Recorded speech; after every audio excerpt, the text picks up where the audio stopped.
The second book of Moses, called Exodus. Chapter 1. Now these are the names of the children of Israel, which came into Egypt. Every man and his household came with Jacob.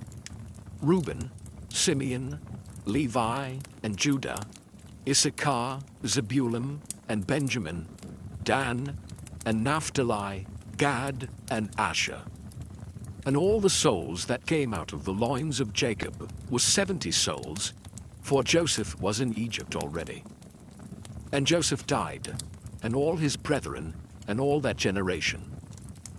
And the children of Israel were fruitful, and increased abundantly, and multiplied, and waxed exceeding mighty, and the land was filled with them. Now there arose up a new king over Egypt, which knew not Joseph. And he said unto his people, Behold, the people of the children of Israel are more and mightier than we.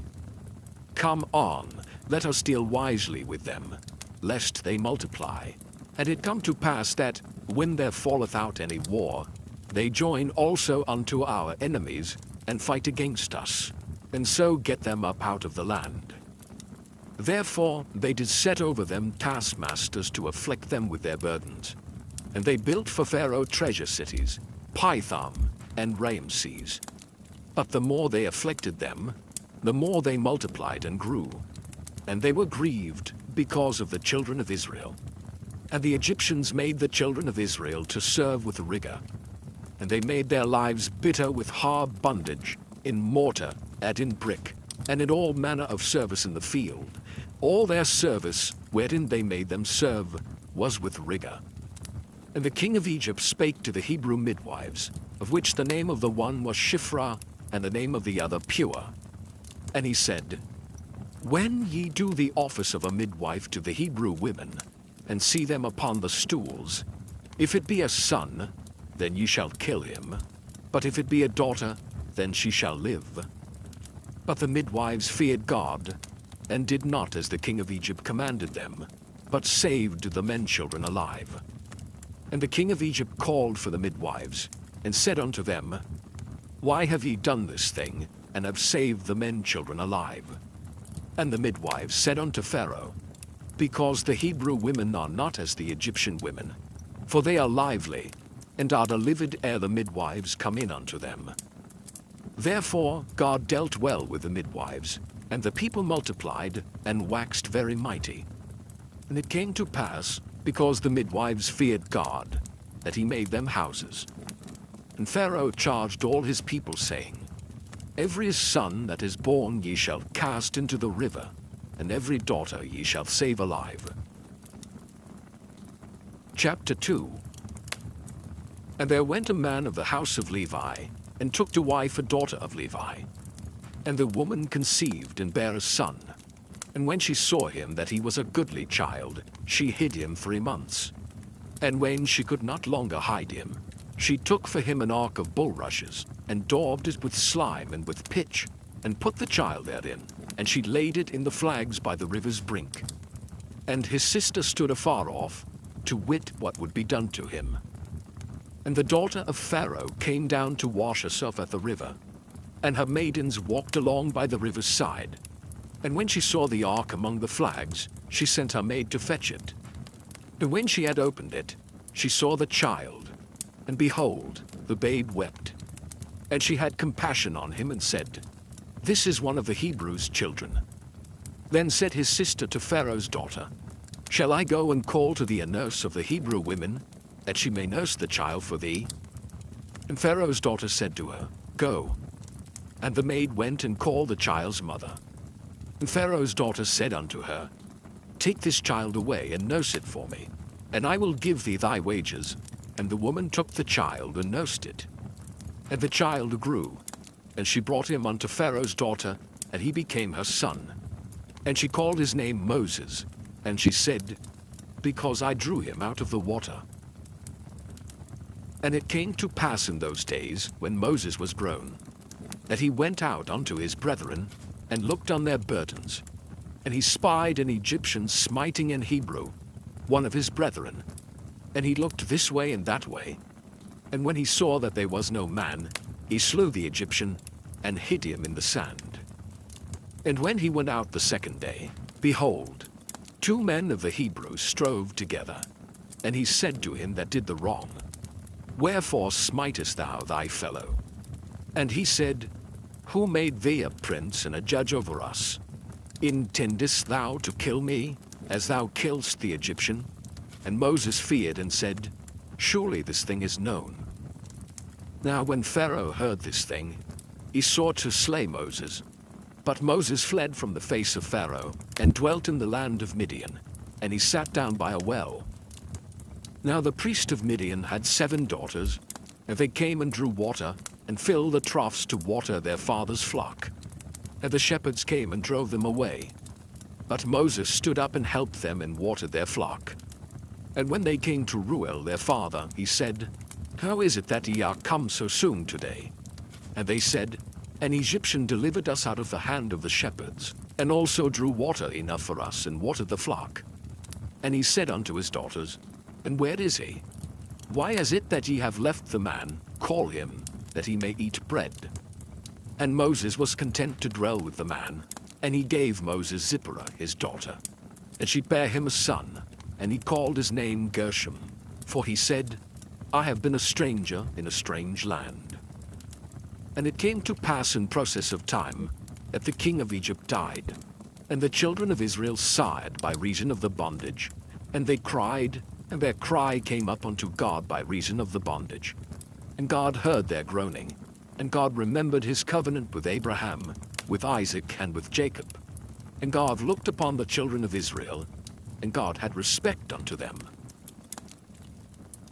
Chapter 3. Now Moses kept the flock of Jethro his father-in-law, the priest of Midian. And he led the flock to the backside of the desert, and came to the mountain of God, even to Horeb. The angel of the Lord appeared unto him in a flame of fire, out of the midst of a bush.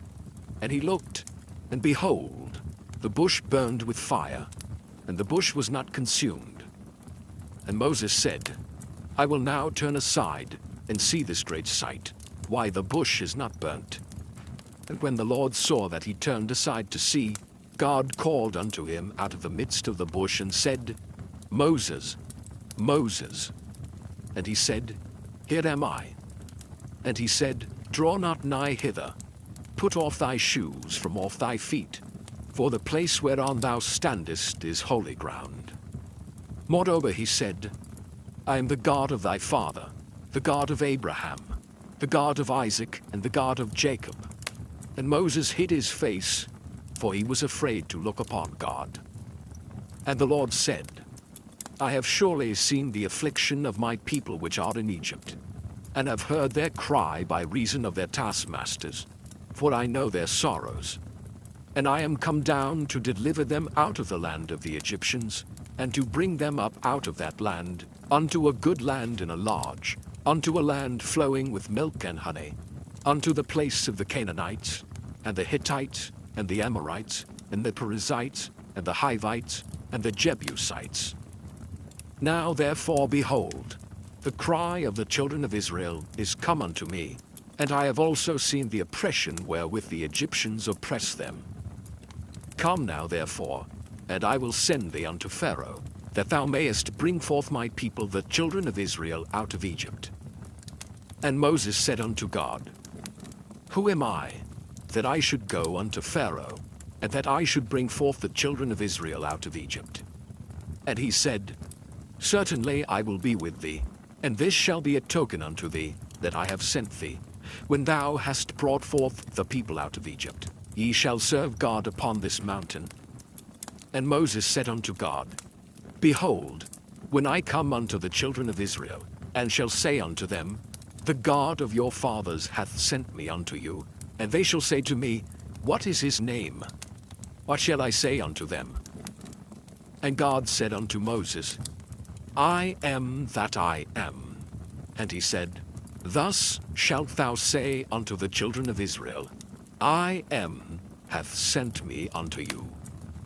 And God said moreover unto Moses, Thus shalt thou say unto the children of Israel, The Lord God of your fathers, the God of Abraham, the God of Isaac and the God of Jacob, hath sent me unto you. This is my name forever, and this is my memorial unto all generations. Go and gather the elders of Israel together, and say unto them, The Lord God of your fathers, the God of Abraham, of Isaac, and of Jacob, appeared unto me, saying, I have surely visited you, and seen that which is done to you in Egypt. And I have said, I will bring you up out of the affliction of Egypt, unto the land of the Canaanites, and the Hittites, and the Amorites, and the Perizzites, and the Hivites, and the Jebusites, unto a land flowing with milk and honey.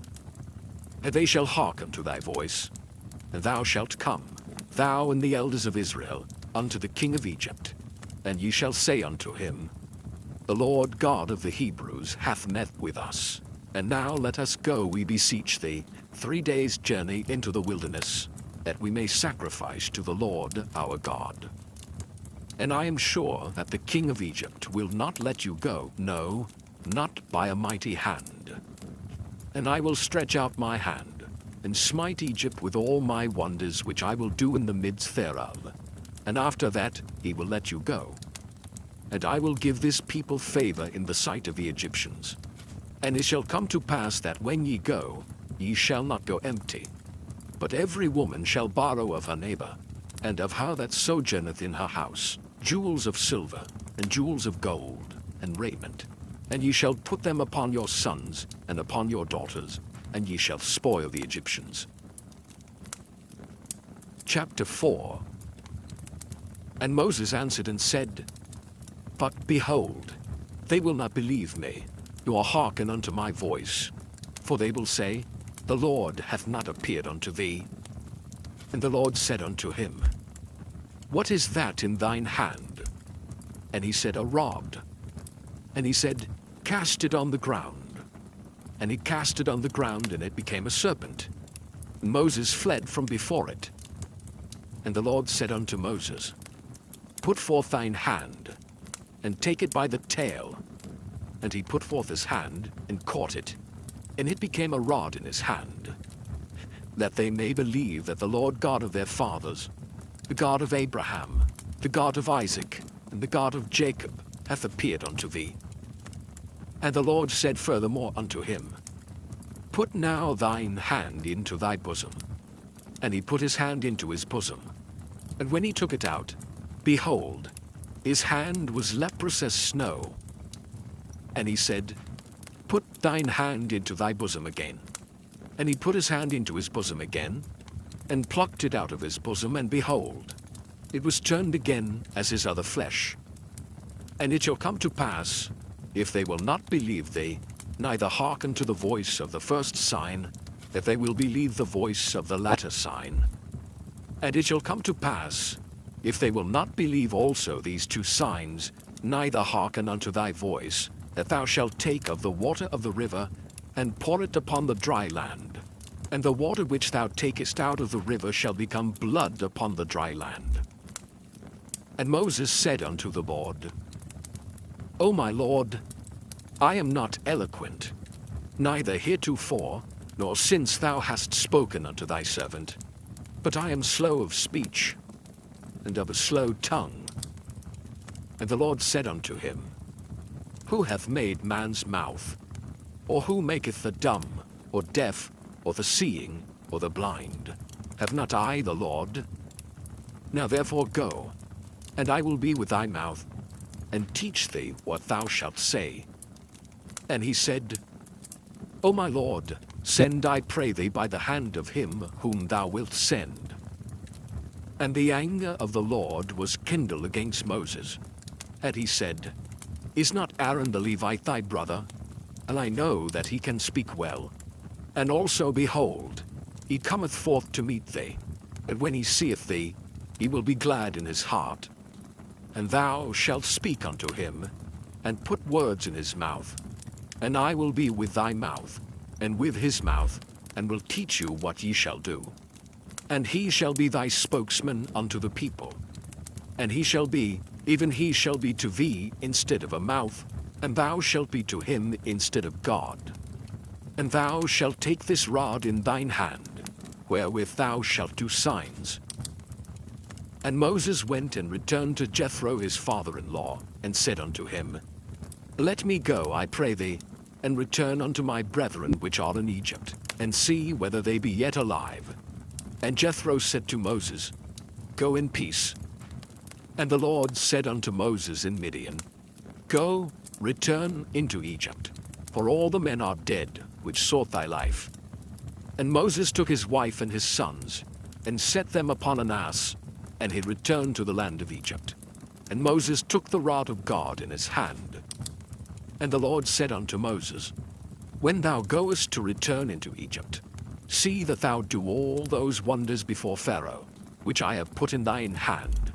But I will harden his heart, that he shall not let the people go.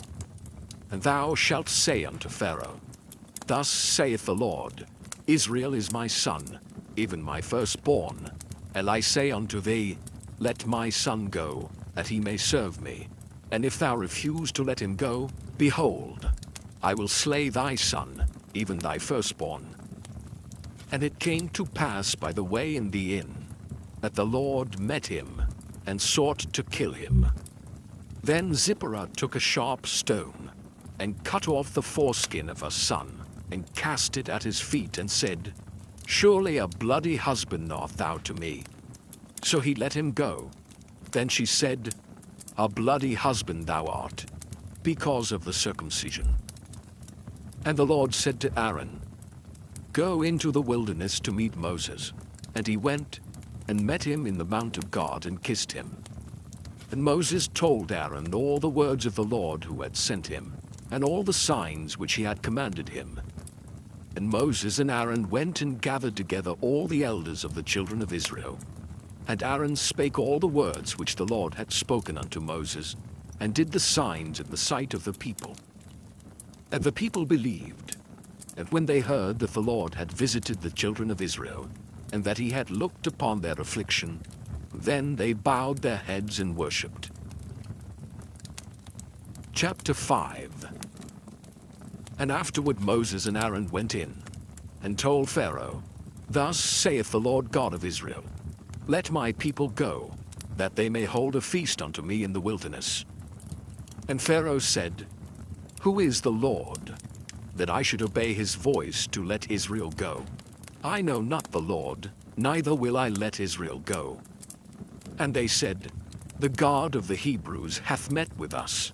Let us go, we pray thee, 3 days' journey into the desert, and sacrifice unto the Lord our God, lest he fall upon us with pestilence, or with the sword.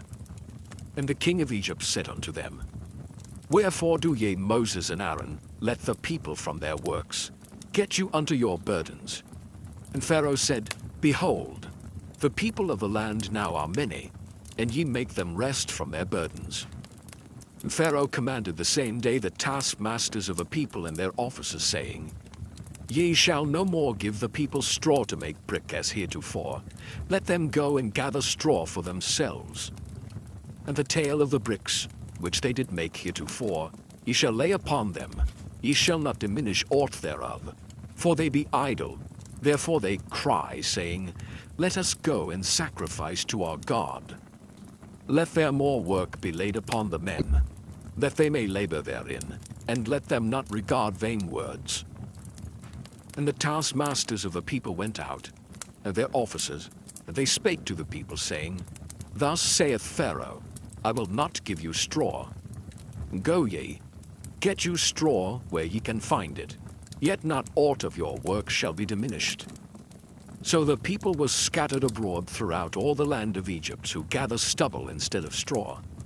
And the taskmasters hasted them, saying, Fulfill your works, nor daily tasks, as when there was straw. And the officers of the children of Israel, which Pharaoh's taskmasters had set over them, were beaten, and demanded, Wherefore have ye not fulfilled your task in making brick both yesterday and today, as heretofore? Then the officers of the children of Israel came and cried unto Pharaoh, saying, Wherefore dealest thou thus with thy servants? There is no straw given unto thy servants, and they say to us, Make brick. And behold, thy servants are beaten, but the fault is in thine own people. But he said, Ido, Ido. Therefore ye say, Let us go and do sacrifice to the Lord. Go therefore now and work, for there shall no straw be given you, yet shall ye deliver the tale of bricks. And the officers of the children of Israel did see that they were in evil case, after it was said, Ye shall not minish aught from your bricks of your daily task. And they met Moses and Aaron, who stood in the way, as they came forth from Pharaoh. And they said unto them, The Lord look upon you and judge, because ye have made our savor to be abhorred in the eyes of Pharaoh, and in the eyes of his servants, to put a sword in their hand to slay us. And Moses returned unto the Lord and said, Lord, wherefore hast thou so evil entreated this people?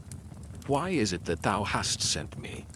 For since I came to Pharaoh to speak in thy name, he hath done evil to this people, neither hast thou delivered thy people at all.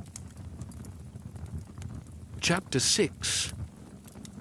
Then the Lord said unto Moses, Now shalt thou see what I will do to Pharaoh. For with a strong hand shall he let them go, and with a strong hand shall he drive them out of his land.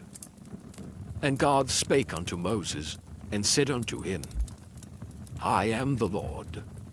And I appeared unto Abraham, unto Isaac, and unto Jacob, by the name of God Almighty. But by my name Jehovah was I not known to them. And I have also established my covenant with them, to give them the land of Canaan, the land of their pilgrimage, wherein they were strangers. And I have also heard the groaning of the children of Israel, whom the Egyptians keep in bondage, and I have remembered my covenant. Wherefore say unto the children of Israel, I am the Lord, and I will bring you out from under the burdens of the Egyptians, and I will rid you out of their bondage, and I will redeem you with a stretched out arm, and with great judgments. And I will take you to me for a people, and I will be to you a God. And ye shall know that I am the Lord your God, which bringeth you out from under the burdens of the Egyptians. And I will bring you in unto the land, concerning the which I did swear to give it to Abraham, to Isaac, and to Jacob, and I will give it you for an heritage. I am the Lord. And Moses spake so unto the children of Israel. But they hearkened not unto Moses for anguish of spirit, and for cruel bondage. And the Lord spake unto Moses, saying, Go in, speak unto Pharaoh king of Egypt, that he let the children of Israel go out of his land. And Moses spake before the Lord, saying, Behold, the children of Israel have not hearkened unto me.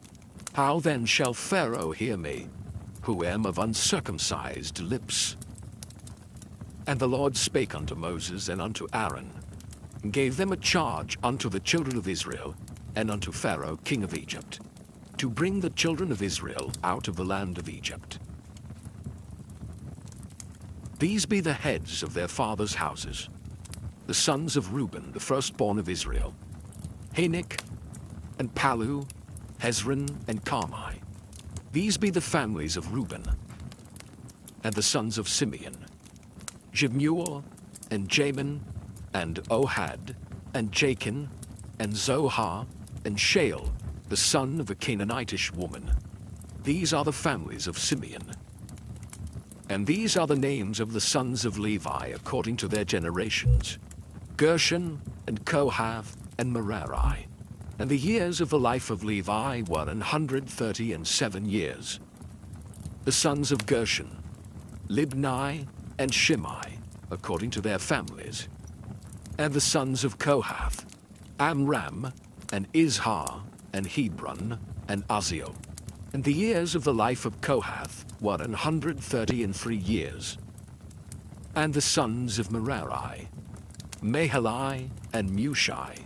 These are the families of Levi according to their generations. And Amram took him Jochebed his father's sister to wife, and she bare him Aaron and Moses. And the years of the life of Amram were 137 years. And the sons of Izhar, Korah, and Nepheg, and Zikri. And the sons of Uzziel, Mishael, and Elzaphan, and Zithri. And Aaron took him Elisheba, daughter of Aminadab, sister of Naashon, to wife. And she bare him Nadab, and Abihu, Eleazar, and Ithamar. And the sons of Korah, Asa, and Elkanah, and Abiasaph. These are the families of the Korhites. And Eleazar, Aaron's son, took him one of the daughters of Putiel to wife, and she bare him Phinehas. These are the heads of the fathers of the Levites according to their families.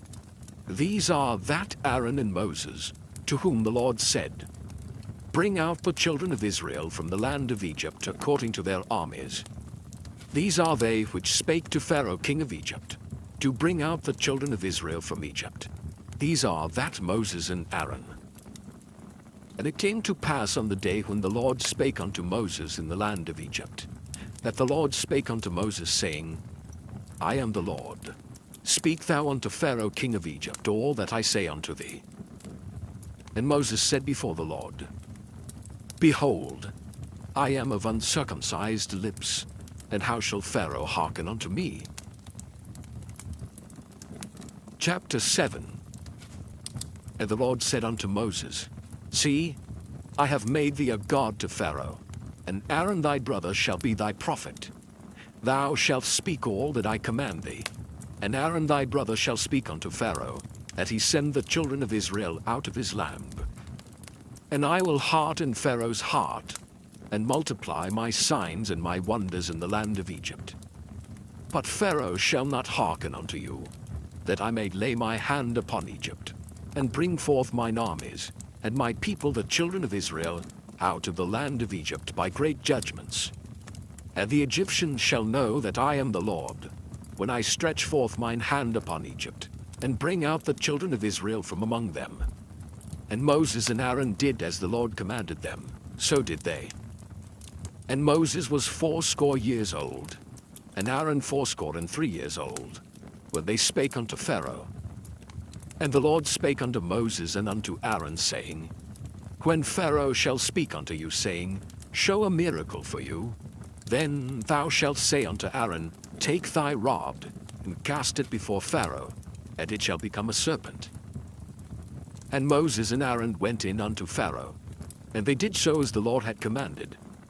And Aaron cast down his rod before Pharaoh, and before his servants, and it became a serpent. Then Pharaoh also called the wise men and the sorcerers. Now the magicians of Egypt, they also did in like manner with their enchantments. For they cast down every man his rod, and they became serpents. But Aaron's rods swallowed up their rods. And he hardened Pharaoh's heart, that he hearkened not unto them, as the Lord had said. And the Lord said unto Moses, Pharaoh's heart is hardened. He refuseth to let the people go. Get thee unto Pharaoh in the morning. Lo, he goeth out unto the water, and thou shalt stand by the river's brink against he come, and the rod which was turned to a serpent shalt thou take in thine hand. And thou shalt say unto him, The Lord God of the Hebrews hath sent me unto thee, saying, Let my people go, that they may serve me in the wilderness. And behold, hitherto thou wouldest not hear. Thus saith the Lord, In this thou shalt know that I am the Lord.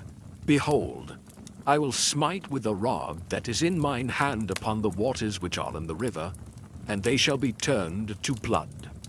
And the fish that is in the river shall die, and the river shall stink, and the Egyptians shall loathe to drink of the water of the river. And the Lord spake unto Moses, Say unto Aaron, Take thy rod, and stretch out thine hand upon the waters of Egypt, upon their streams, upon their rivers, and upon their ponds, and upon all their pools of water, that they may become blood, and that there may be blood throughout all the land of Egypt, both in vessels of wood and in vessels of stone. And Moses and Aaron did so, as the Lord commanded, and he lifted up the rod, and smote the waters that were in the river, in the sight of Pharaoh, and in the sight of his servants. And all the waters that were in the river were turned to blood. And the fish that was in the river died, and the river stank, and the Egyptians could not drink of the water of the river, and there was blood throughout all the land of Egypt. And the magicians of Egypt did so with their enchantments. And Pharaoh's heart was hardened, neither did he hearken unto them, as the Lord had said.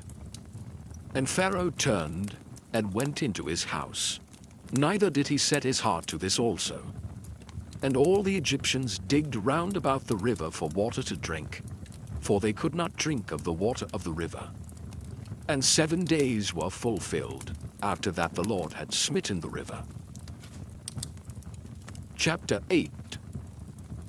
And the Lord spake unto Moses, Go unto Pharaoh, and say unto him, Thus saith the Lord, Let my people go, that they may serve me. And if thou refuse to let them go, behold, I will smite all thy borders with frogs, and the river shall bring forth frogs abundantly, which shall go up and come into thine house, and into thy bedchamber, and upon thy bed, and into the house of thy servants, and upon thy people, and into thine ovens, and into thy kneading troughs. And the frog shall come up both on thee, and upon thy people, and upon all thy servants. And the Lord spake unto Moses, Say unto Aaron, Stretch forth thine hand with thy rod over the streams, over the rivers and over the ponds, and cause frogs to come up upon the land of Egypt. And Aaron stretched out his hand over the waters of Egypt, and the frogs came up, and covered the land of Egypt. And the magicians did so with their enchantments, and brought up frogs upon the land of Egypt. Then Pharaoh called for Moses and Aaron, and said, Entreat the Lord, that he may take away the frogs from me, and from my people, and I will let the people go, that they may do sacrifice unto the Lord. And Moses said unto Pharaoh, Glory over me, when shall I entreat for thee and for thy servants and for thy people to destroy the frogs from thee in thy houses, that they may remain in the river only? And he said, Tomorrow. And he said, Be it according to thy word, that thou mayest know that there is none like unto the Lord our God. And the frogs shall depart from thee, and from thy houses, and from thy servants, and from thy people. They shall remain in the river only. And Moses and Aaron went out from Pharaoh. And Moses cried unto the Lord because of the frogs which he had brought against Pharaoh. And the Lord did according to the word of Moses, and the frogs died out of the houses, out of the villages, and out of the fields. And they gathered them together upon heaps, and the land stank. But when Pharaoh saw that there was respite, he hardened his heart, and hearkened not unto them, as the Lord had said. And the Lord said unto Moses, Say unto Aaron, Stretch out thy rod, and smite the dust of the land, that it may become lice throughout all the land of Egypt. And they did so, for Aaron stretched out his hand with his rod, and smote the dust of the earth, and it became lice in man and in beast. All the dust of the land became lice throughout all the land of Egypt. And the magicians did so with their enchantments to bring forth lice, but they could not. So there were lice upon man and upon beast. Then the magicians said unto Pharaoh, This is the finger of God. And Pharaoh's heart was hardened, and he hearkened not unto them, as the Lord had said. And the Lord said unto Moses, Rise up early in the morning, and stand before Pharaoh. Lo, he cometh forth to the water, and say unto him, Thus saith the Lord, Let my people go, that they may serve me. Else, if thou wilt not let my people go, behold, I will send swarms of flies upon thee, and upon thy servants, and upon thy people, and into thy houses, and the houses of the Egyptians shall be full of swarms of flies, and also the ground whereon they are. And I will sever in that day the land of Goshen, in which my people dwell, that no swarms of flies shall be there, to the end thou mayest know that I am the Lord in the midst of the earth. And I will put a division between my people and thy people. Tomorrow shall this sign be. And the Lord did so. And there came a grievous swarm of flies into the house of Pharaoh, and into his servants' houses, and into all the land of Egypt. The land was corrupted by reason of the swarm of flies. And Pharaoh called for Moses and for Aaron, and said, Go ye, sacrifice to your God in the land. And Moses said, It is not meet so to do, for we shall sacrifice the abomination of the Egyptians to the Lord our God. Lo, shall we sacrifice the abomination of the Egyptians before their eyes, and will they not stone us? We will go 3 days' journey into the wilderness, and sacrifice to the Lord our God, as he shall command us. And Pharaoh said, I will let you go, that ye may sacrifice to the Lord your God in the wilderness. Only ye shall not go very far away, entreat for me. And Moses said, Behold, I go out from thee, and I will entreat the Lord that the swarms of flies may depart from Pharaoh, from his servants, and from his people tomorrow. But let not Pharaoh deal deceitfully any more in not letting the people go to sacrifice to the Lord. And Moses went out from Pharaoh, and entreated the Lord. And the Lord did according to the word of Moses, and he removed the swarms of flies from Pharaoh, from his servants, and from his people. There remained not one. And Pharaoh hardened his heart at this time also, neither would he let the people go. Chapter 9. Then the Lord said unto Moses, Go in unto Pharaoh and tell him, Thus saith the Lord God of the Hebrews, Let my people go, that they may serve me. For if thou refuse to let them go, and wilt hold them still, behold, the hand of the Lord is upon thy cattle, which is in the field, upon the horses, upon the asses, upon the camels, upon the oxen, and upon the sheep. There shall be a very grievous murrain. And the Lord shall sever between the cattle of Israel and the cattle of Egypt. And there shall nothing die of all that is the children's of Israel. And the Lord appointed a set time, saying, Tomorrow the Lord shall do this thing in the land. And the Lord did that thing on the morrow, and all the cattle of Egypt died. But of the cattle of the children of Israel died not one. And Pharaoh sent, and behold, there was not one of the cattle of the Israelites dead. And the heart of Pharaoh was hardened, and he did not let the people go. And the Lord said unto Moses and unto Aaron, Take to you handfuls of ashes of the furnace, and let Moses sprinkle it toward the heaven in the sight of Pharaoh. And it shall become small dust in all the land of Egypt, and shall be a boil breaking forth with blains upon man and upon beast, throughout all the land of Egypt. And they took ashes of the furnace, and stood before Pharaoh, and Moses sprinkled it up toward heaven, and it became a boil breaking forth with blains upon man and upon beast. And the magicians could not stand before Moses because of the boils, for the boil was upon the magicians, and upon all the Egyptians.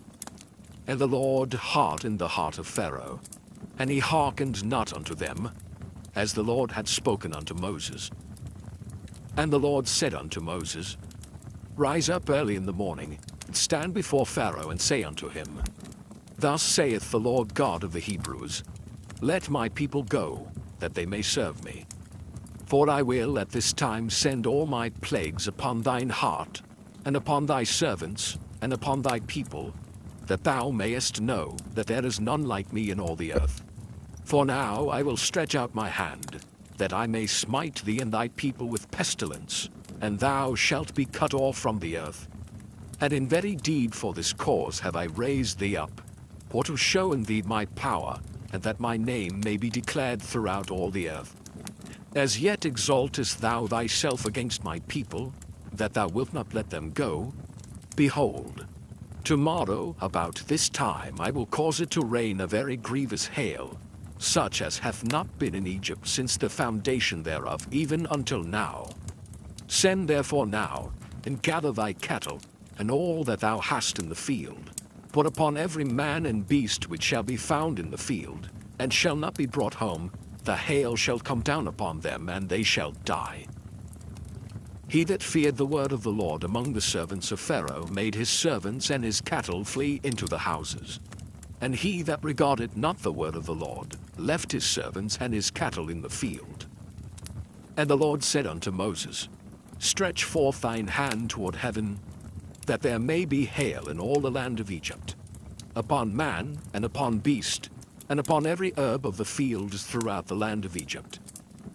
And Moses stretched forth his rod toward heaven, and the Lord sent thunder and hail, and the fire ran along upon the ground, and the Lord rained hail upon the land of Egypt. So there was hail, and fire mingled with the hail, very grievous, such as there was none like it in all the land of Egypt, since it became a nation. And the hail smote throughout all the land of Egypt, all that was in the field, both man and beast, and the hail smote every herb of the field, and brake every tree of the field.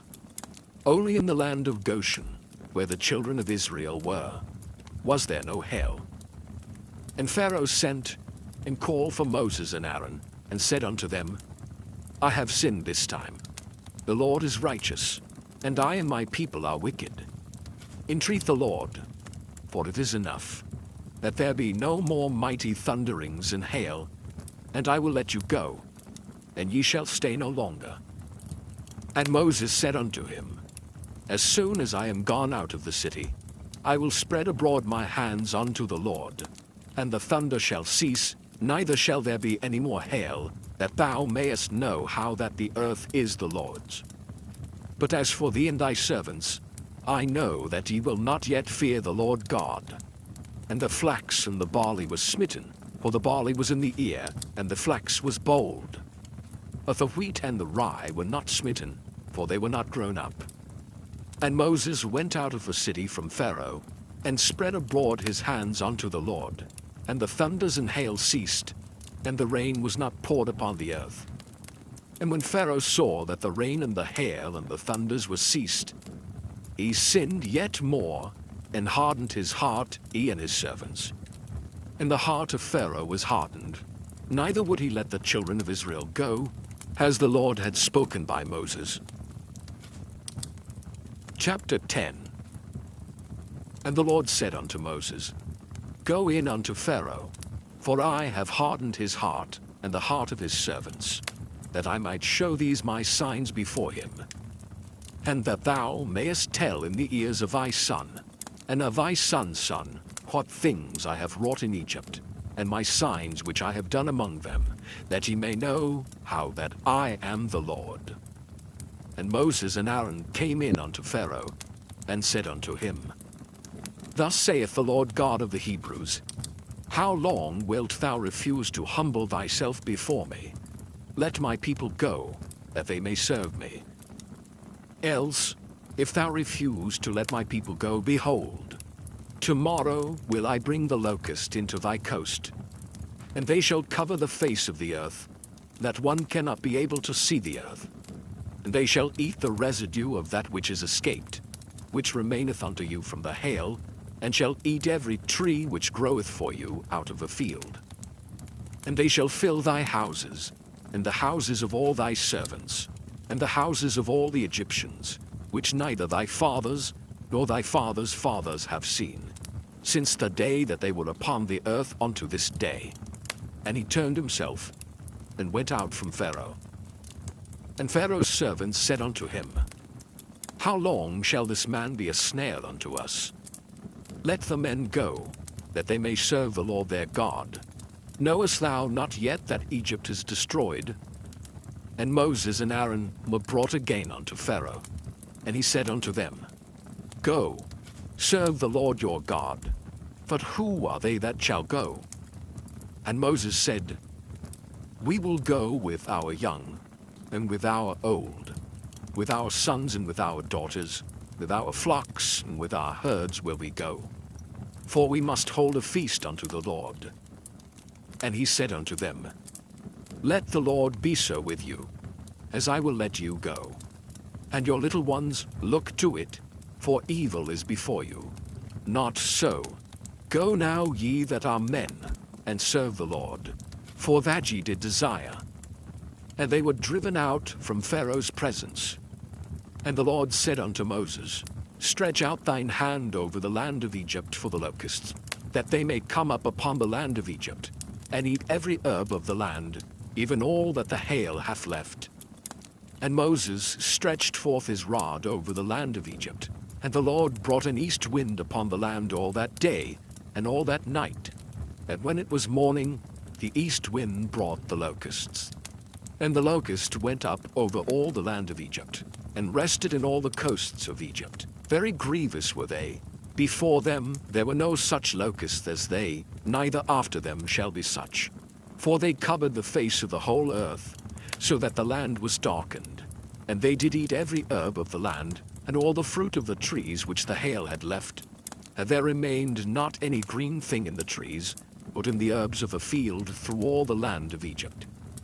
Then Pharaoh called for Moses and Aaron in haste, and he said, I have sinned against the Lord your God and against you. Now therefore forgive, I pray thee, my sin only this once, and entreat the Lord your God, that he may take away from me this death only.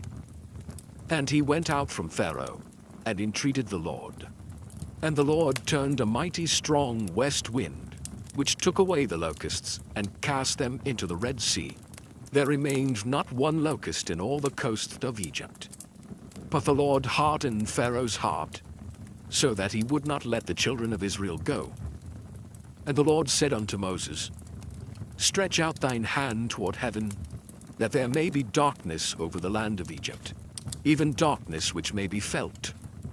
And Moses stretched forth his hand toward heaven, and there was a thick darkness in all the land of Egypt 3 days. They saw not one another, neither rose any from his place for 3 days. But all the children of Israel had light in their dwellings. And Pharaoh called unto Moses and said, Go ye, serve the Lord. Only let your flocks and your herds be stayed. Let your little ones also go with you. And Moses said, Thou must give us also sacrifices and burnt offerings, that we may sacrifice unto the Lord our God. Our cattle also shall go with us. There shall not an hoof be left behind, for thereof must we take to serve the Lord our God, and we know not with what we must serve the Lord until we come thither. But the Lord hardened Pharaoh's heart, and he would not let them go.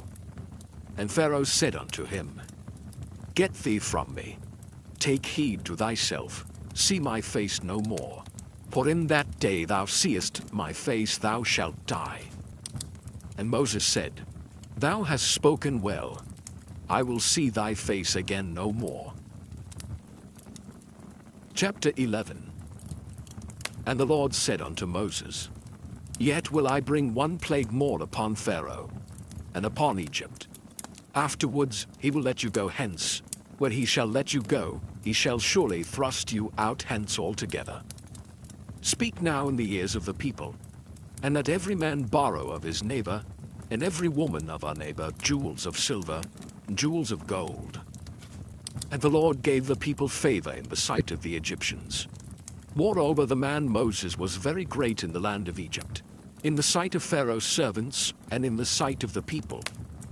And Moses said, Thus saith the Lord, About midnight will I go out into the midst of Egypt, and all the firstborn in the land of Egypt shall die, from the firstborn of Pharaoh that sitteth upon his throne, even unto the firstborn of the maidservant that is behind the mill, and all the firstborn of beasts. And there shall be a great cry throughout all the land of Egypt, such as there was none like it, nor shall be like it any more.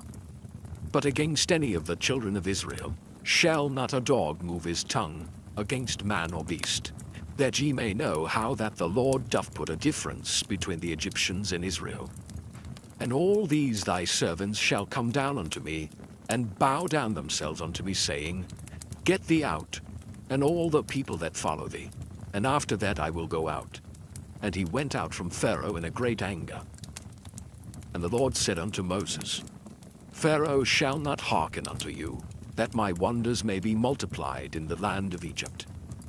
And Moses and Aaron did all these wonders before Pharaoh. And the Lord hardened Pharaoh's heart, so that he would not let the children of Israel go out of his land. Chapter 12. And the Lord spake unto Moses and Aaron in the land of Egypt, saying, This month shall be unto you the beginning of months. It shall be the first month of the year to you. Speak ye unto all the congregation of Israel, saying, In the 10th day of this month they shall take to them every man a lamb, according to the house of their fathers, a lamb for an house. And if the household be too little for the lamb, let him and his neighbor next unto his house take it according to the number of the souls. Every man according to his eating shall make your account for the lamb. Your lamb shall be without blemish, a male of the first year. Ye shall take it out from the sheep or from the goats. And ye shall keep it up until the 14th day of the same month, and the whole assembly of the congregation of Israel shall kill it in the evening. And they shall take of the blood, and strike it on the 2 side posts and on the upper door post of the houses wherein they shall eat it. And they shall eat the flesh in that night, roast with fire and unleavened bread, and with bitter herbs they shall eat it. Eat not of it raw, nor sodden it all with water, but roast with fire, his head with his legs, and with the purtenance thereof. And ye shall let nothing of it remain until the morning, and that which remaineth of it until the morning ye shall burn with fire. And thus shall ye eat it, with your loins girded, your shoes on your feet, and your staff in your hand. And ye shall eat it in haste. It is the Lord's Passover. For I will pass through the land of Egypt this night, and will smite all the firstborn in the land of Egypt, both man and beast, and against all the gods of Egypt I will execute judgment. I am the Lord. And the blood shall be to you for a token upon the houses where ye are. And when I see the blood, I will pass over you, and the plague shall not be upon you to destroy you when I smite the land of Egypt. And this day shall be unto you for a memorial, and ye shall keep it a feast to the Lord throughout your generations. Ye shall keep it a feast by an ordinance forever. 7 days shall ye eat unleavened bread. Even the first day ye shall put away leaven out of your houses.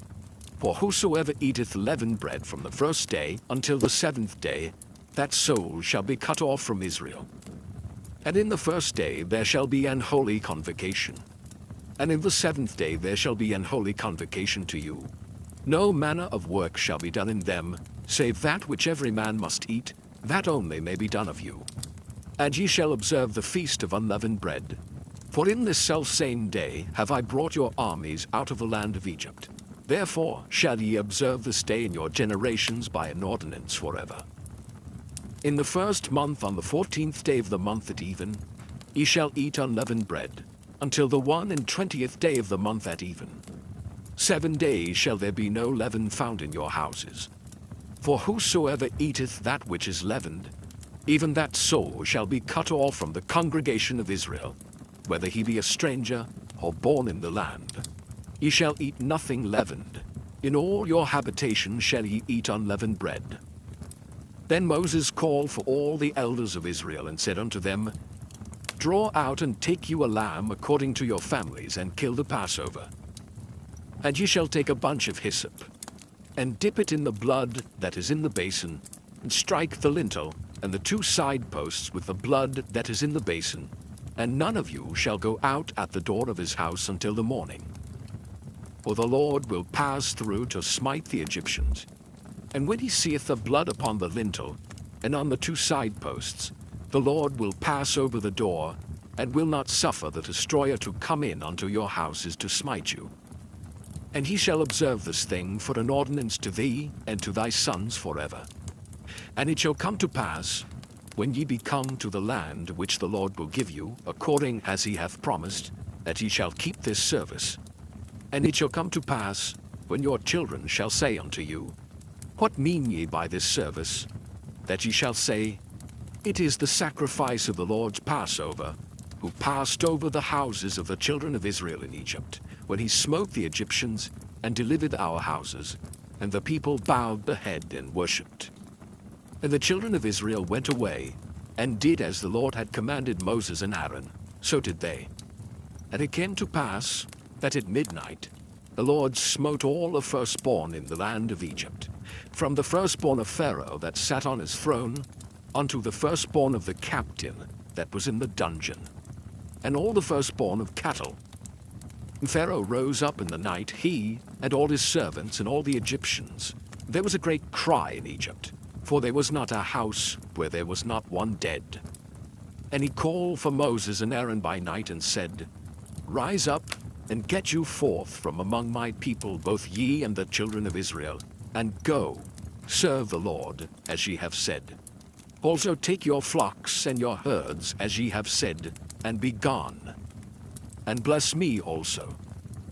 And the Egyptians were urgent upon the people, that they might send them out of the land in haste, for they said, We be all dead men. And the people took their dough before it was leavened, their kneading troughs being bound up in their clothes upon their shoulders. And the children of Israel did according to the word of Moses, and they borrowed of the Egyptians jewels of silver and jewels of gold and raiment. And the Lord gave the people favor in the sight of the Egyptians, so that they lent unto them such things as they required. And they spoiled the Egyptians. And the children of Israel journeyed from Ramesses to Succoth, about 600,000 on foot that were men, beside children. And a mixed multitude went up also with them, and flocks and herds, even very much cattle. And they baked unleavened cakes of the dough which they brought forth out of Egypt. For it was not leavened, because they were thrust out of Egypt, and could not tarry, neither had they prepared for themselves any victual. Now the sojourning of the children of Israel who dwelt in Egypt was 430 years. And it came to pass at the end of the 430 years, even the selfsame day it came to pass, that all the hosts of the Lord went out from the land of Egypt. It is a night to be much observed unto the Lord for bringing them out from the land of Egypt. This is that night of the Lord to be observed of all the children of Israel in their generations. And the Lord said unto Moses and Aaron, This is the ordinance of the Passover. There shall no stranger eat thereof, but every man's servant that is bought for money, when thou hast circumcised him, then shall he eat thereof. A foreigner and an hired servant shall not eat thereof. In one house shall it be eaten. Thou shalt not carry forth aught of the flesh abroad out of the house, neither shall ye break a bone thereof. All the congregation of Israel shall keep it. And when a stranger shall sojourn with thee, and will keep the Passover to the Lord, let all his males be circumcised, and then let him come near and keep it. And he shall be as one that is born in the land, for no uncircumcised person shall eat thereof. One law shall be to him that is homeborn, and unto the stranger that sojourneth among you. Thus did all the children of Israel, as the Lord commanded Moses and Aaron, so did they. And it came to pass the selfsame day, that the Lord did bring the children of Israel out of the land of Egypt by their armies. Chapter 13. And the Lord spake unto Moses, saying, Sanctify unto me all the firstborn, whatsoever openeth the womb among the children of Israel, both of man and of beast, it is mine. And Moses said unto the people, Remember this day, in which ye came out from Egypt, out of the house of bondage. For by strength of hand the Lord brought you out from this place. There shall no leavened bread be eaten. This day came ye out in the month Abib. And it shall be when the Lord shall bring thee into the land of the Canaanites, and the Hittites, and the Amorites, and the Hivites, and the Jebusites, which he sware unto thy fathers to give thee, a land flowing with milk and honey, that thou shalt keep this service in this month. 7 days thou shalt eat unleavened bread, and in the 7th day shall be a feast to the Lord. Unleavened bread shall be eaten 7 days, and there shall no leavened bread be seen with thee, neither shall there be leaven seen with thee in all thy quarters. And thou shalt show thy son in that day, saying, This is done because of that which the Lord did unto me when I came forth out of Egypt. And it shall be for a sign unto thee upon thine hand, and for a memorial between thine eyes, that the Lord's law may be in thy mouth. For with a strong hand hath the Lord brought thee out of Egypt. Thou shalt therefore keep this ordinance in his season from year to year. And it shall be when the Lord shall bring thee into the land of the Canaanites, as he sware unto thee and to thy fathers, and shall give it thee, that thou shalt set apart unto the Lord all that openeth the matrix, and every firstling that cometh of a beast which thou hast, the males shall be the Lord's. And every firstling of an ass thou shalt redeem with a lamb. And if thou wilt not redeem it, then thou shalt break his neck, and all the firstborn of man among thy children shalt thou redeem. And it shall be when thy son asketh thee in time to come, saying, What is this? That thou shalt say unto him, By strength of hand the Lord brought us out from Egypt, from the house of bondage. And it came to pass, when Pharaoh would hardly let us go, that the Lord slew all the firstborn in the land of Egypt, both the firstborn of man and the firstborn of beast. Therefore I sacrifice to the Lord all that openeth the matrix, being males. But all the firstborn of my children I redeem. And it shall be for a token upon thine hand, and for frontlets between thine eyes. For by strength of hand the Lord brought us forth out of Egypt. And it came to pass, when Pharaoh had let the people go, that God led them not through the way of the land of the Philistines, although that was near. For God said, Lest peradventure the people repent when they see war, and they return to Egypt. But God led the people about through the way of the wilderness of the Red Sea, and the children of Israel went up harnessed out of the land of Egypt. And Moses took the bones of Joseph with him, for he had straitly sworn the children of Israel, saying, God will surely visit you, and ye shall carry up my bones away hence with you. And they took their journey from Succoth, and encamped in Etham in the edge of the wilderness. And the Lord went before them by day in a pillar of a cloud, to lead them the way, by night in a pillar of fire, to give them light, to go by day and night. He took not away the pillar of the cloud by day, nor the pillar of fire by night from before the people. Chapter 14. And the Lord spake unto Moses, saying, Speak unto the children of Israel, that they turn and encamp before Pihahiroth, between Migdol and the sea, over against Baal-zephon. Before it shall ye encamp by the sea. For Pharaoh will say of the children of Israel, They are entangled in the land, the wilderness hath shut them in. And I will harden Pharaoh's heart, that he shall follow after them. And I will be honored upon Pharaoh, and upon all his host, that the Egyptians may know that I am the Lord. And they did so. And it was told of the king of Egypt that the people fled, and the heart of Pharaoh and of his servants was turned against the people, and they said, Why have we done this, that we have let Israel go from serving us? And he made ready his chariot, and took his people with him. And he took 600 chosen chariots, and all the chariots of Egypt, and captains over every one of them. And the Lord hardened the heart of Pharaoh king of Egypt, and he pursued after the children of Israel. And the children of Israel went out with an high hand. But the Egyptians pursued after them, all the horses and chariots of Pharaoh, and his horsemen, and his army, and overtook them, encamping by the sea, beside Pihahiroth, before Baal-zephon. And when Pharaoh drew nigh, the children of Israel lifted up their eyes, and behold, the Egyptians marched after them, and they were sore afraid. And the children of Israel cried out unto the Lord. And they said unto Moses, Because there were no graves in Egypt, hast thou taken us away to die in the wilderness? Wherefore hast thou dealt thus with us, to carry us forth out of Egypt? Is not this the word that we did tell thee in Egypt, saying, Let us alone, that we may serve the Egyptians? For it had been better for us to serve the Egyptians, than that we should die in the wilderness. And Moses said unto the people, Fear ye not, stand still, and see the salvation of the Lord, which he will show to you today. For the Egyptians whom ye have seen today, ye shall see them again no more forever. The Lord shall fight for you, and ye shall hold your peace. And the Lord said unto Moses, Wherefore criest thou unto me? Speak unto the children of Israel, that they go forward.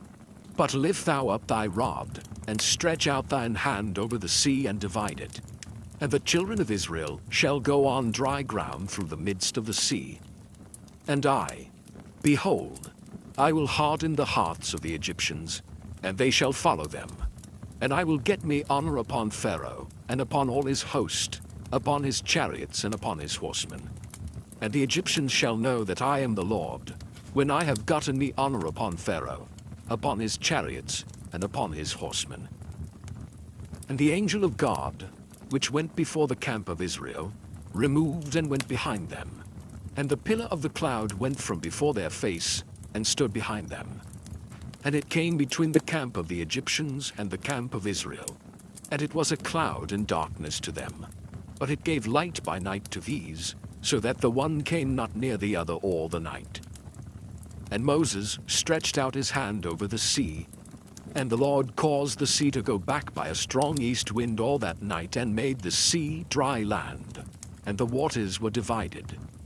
And the children of Israel went into the midst of the sea upon the dry ground, and the waters were a wall unto them on their right hand and on their left. And the Egyptians pursued, and went in after them to the midst of the sea, even all Pharaoh's horses, his chariots, and his horsemen. And it came to pass that in the morning watch the Lord looked unto the host of the Egyptians through the pillar of fire and of the cloud, and troubled the host of the Egyptians, and took off their chariot wheels, that they drave them heavily, so that the Egyptians said, Let us flee from the face of Israel, for the Lord fighteth for them against the Egyptians. And the Lord said unto Moses, Stretch out thine hand over the sea, that the waters may come again upon the Egyptians, upon their chariots, and upon their horsemen. And Moses stretched forth his hand over the sea, and the sea returned to his strength when the morning appeared, and the Egyptians fled against it, and the Lord overthrew the Egyptians in the midst of the sea. And the waters returned, and covered the chariots, and the horsemen, and all the host of Pharaoh that came into the sea after them. There remained not so much as one of them. But the children of Israel walked upon dry land in the midst of the sea, and the waters were a wall unto them on their right hand and on their left. Thus the Lord saved Israel that day out of the hand of the Egyptians. And Israel saw the Egyptians dead upon the seashore. And Israel saw that great work which the Lord did upon the Egyptians. And the people feared the Lord, and believed the Lord and his servant Moses. Chapter 15. Then sang Moses of the children of Israel this song unto the Lord, and spake, saying, I will sing unto the Lord, for he hath triumphed gloriously. The horse and his rider hath he thrown into the sea. The Lord is my strength and song, and he is become my salvation. He is my God, and I will prepare him an habitation, my father's God, and I will exalt him. The Lord is a man of war. The Lord is his name. Pharaoh's chariots and his host hath he cast into the sea. His chosen captains also are drowned in the Red Sea. The depths have covered them. They sank into the bottom as a stone. Thy right hand, O Lord, is become glorious in power. Thy right hand, O Lord, hath dashed in pieces the enemy. And in the greatness of thine excellency thou hast overthrown them that rose up against thee. Thou sentest forth thy wrath, which consumed them as stubble. And with the blast of thy nostrils the waters were gathered together. The floods stood upright as an heap, and the depths were congealed in the heart of the sea. The enemy said, I will pursue, I will overtake, I will divide the spoil, my lust shall be satisfied upon them. I will draw my sword, my hand shall destroy them. Thou didst blow with thy wind, the sea covered them, they sank as lead in the mighty waters. Who is like unto thee, O Lord, among the gods? Who is like thee, glorious in holiness, fearful in praises, doing wonders? Thou stretchedst out thy right hand, the earth swallowed them. Thou in thy mercy hast led forth the people which thou hast redeemed. Thou hast guided them in thy strength unto thy holy habitation. The people shall hear and be afraid. Sorrow shall take hold on the inhabitants of Palestine. Then the dukes of Edom shall be amazed. The mighty men of Moab, trembling, shall take hold upon them. All the inhabitants of Canaan shall melt away. Fear and dread shall fall upon them. By the greatness of thine arm they shall be as still as a stone, till thy people pass over, O Lord, till the people pass over, which thou hast purchased. Thou shalt bring them in, and plant them in the mountain of thine inheritance in the place, O Lord, which thou hast made for thee to dwell in the sanctuary, O Lord, which thy hands have established. The Lord shall reign for ever and ever. Or the horse of Pharaoh went in with his chariots, and with his horsemen into the sea, and the Lord brought again the waters of the sea upon them. But the children of Israel went on dry land in the midst of the sea. And Miriam the prophetess, the sister of Aaron, took a timbrel in her hand, and all the women went out after her with timbrels and with dances. And Miriam answered them, Sing ye to the Lord, for he hath triumphed gloriously. The horse and his rider hath he thrown into the sea.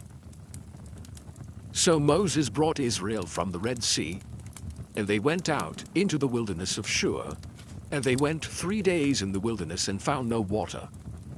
And when they came to Marah, they could not drink of the waters of Marah, for they were bitter. Therefore the name of it was called Marah. And the people murmured against Moses, saying, What shall we drink? And he cried unto the Lord.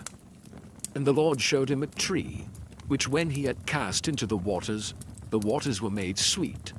There he made for them a statute and an ordinance, and there he proved them, and said, If thou wilt diligently hearken to the voice of the Lord thy God, and wilt do that which is right in his sight, and wilt give ear to his commandments, and keep all his statutes, I will put none of these diseases upon thee, which I have brought upon the Egyptians. For I am the Lord that healeth thee. And they came to Edom, where were 12 wells of water, and 70 palm trees, and they encamped there by the waters. Chapter 16. And they took their journey from Elim, and all the congregation of the children of Israel came into the wilderness of Sin, which is between Elim and Sinai, on the 15th day of the 2nd month, after their departing out of the land of Egypt. And the whole congregation of the children of Israel murmured against Moses and Aaron in the wilderness. And the children of Israel said unto them, Would to God we had died by the hand of the Lord in the land of Egypt, when we sat by the flesh pots, and when we did eat bread to the full. For ye have brought us forth into this wilderness, to kill this whole assembly with hunger. Then said the Lord unto Moses, Behold, I will rain bread from heaven for you, and the people shall go out and gather a certain rate every day, that I may prove them, whether they will walk in my law or no. And it shall come to pass, that on the 6th day they shall prepare that which they bring in, and it shall be twice as much as they gather daily. And Moses and Aaron said unto all the children of Israel, At even, then ye shall know that the Lord hath brought you out from the land of Egypt. And in the morning, then ye shall see the glory of the Lord, for that he heareth your murmurings against the Lord. And what are we, that ye murmur against us? And Moses said, This shall be, when the Lord shall give you in the evening flesh to eat, and in the morning bread to the full, for that the Lord heareth your murmurings which ye murmur against him. And what are we? Your murmurings are not against us, but against the Lord. And Moses spake unto Aaron, Say unto all the congregation of the children of Israel, Come near before the Lord, for he hath heard your murmurings. And it came to pass, as Aaron spake unto the whole congregation of the children of Israel, that they looked toward the wilderness, and behold, the glory of the Lord appeared in the cloud. And the Lord spake unto Moses, saying, I have heard the murmurings of the children of Israel. Speak unto them, saying, At even ye shall eat flesh, and in the morning ye shall be filled with bread, and ye shall know that I am the Lord your God. And it came to pass, that at even the quails came up, and covered the camp, and in the morning the dew lay round about the host. And when the dew that lay was gone up, behold, upon the face of the wilderness there lay a small round thing, as small as the hoarfrost on the ground. And when the children of Israel saw it, they said one to another, It is manna, for they wist not what it was. And Moses said unto them, This is the bread which the Lord hath given you to eat. This is the thing which the Lord hath commanded. Gather of it every man according to his eating, an omer for every man, according to the number of your persons. Take ye every man for them which are in his tents. And the children of Israel did so, and gathered, some more, some less. And when they did meet it with an omer, he that gathered much had nothing over, and he that gathered little had no lack. They gathered every man according to his eating. And Moses said, Let no man leave of it till the morning. Notwithstanding, they hearkened not unto Moses, but some of them left of it until the morning, and it bred worms and stank. And Moses was wroth with them. And they gathered it every morning, every man according to his eating, and when the sun waxed hot, it melted. And it came to pass that on the 6th day they gathered twice as much bread, 2 omers for one man, and all the rulers of the congregation came and told Moses. And he said unto them, This is that which the Lord hath said. Tomorrow is the rest of the holy Sabbath unto the Lord. Bake that which ye will bake today, and seethe that ye will seethe, and that which remaineth over lay up for you to be kept until the morning. And they laid it up till the morning, as Moses bade, and it did not stink, neither was there any worm therein. And Moses said, Eat that today, for today is a Sabbath unto the Lord. Today ye shall not find it in the field. 6 days ye shall gather it, but on the 7th day, which is the Sabbath, in it there shall be none. And it came to pass that there went out some of the people on the 7th day for to gather, and they found none. And the Lord said unto Moses, How long refuse ye to keep my commandments and my laws? See, for that the Lord hath given you the Sabbath. Therefore he giveth you on the 6th day the bread of 2 days. Abide ye every man in his place, let no man go out of his place on the 7th day. So the people rested on the 7th day. And the house of Israel called the name thereof manna, and it was like coriander seed, white, and the taste of it was like wafers made with honey.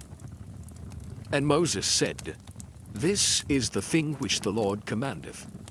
Fill an omer of it to be kept for your generations, that they may see the bread wherewith I have fed you in the wilderness, when I brought you forth from the land of Egypt.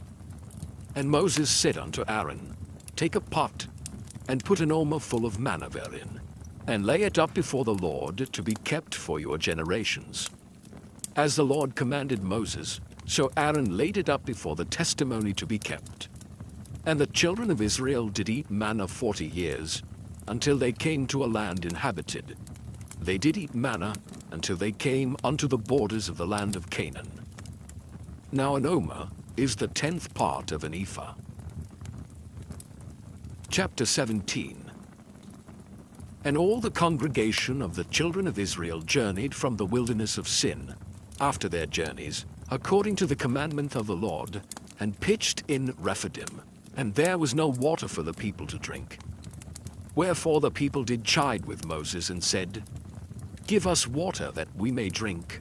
And Moses said unto them, Why chide ye with me? Wherefore do ye tempt the Lord? And the people thirsted there for water, and the people murmured against Moses, and said, Wherefore is this that thou hast brought us up out of Egypt, to kill us and our children and our cattle with thirst? And Moses cried unto the Lord, saying, What shall I do unto this people? They be almost ready to stone me. And the Lord said unto Moses, Go on before the people, and take with thee of the elders of Israel, and thy rod, wherewith thou smotest the river, take in thine hand, and go. Behold, I will stand before thee there upon the rock in Horeb, and thou shalt smite the rock, and there shall come water out of it, that the people may drink. And Moses did so in the sight of the elders of Israel. And he called the name of the place Massah and Meribah, because of the chiding of the children of Israel, and because they tempted the Lord, saying, Is the Lord among us or not? Then came Amalek, and fought with Israel in Rephidim. And Moses said unto Joshua, Choose us out men, and go out, fight with Amalek. Tomorrow I will stand on the top of the hill with the rod of God in mine hand. So Joshua did as Moses had said to him, and fought with Amalek.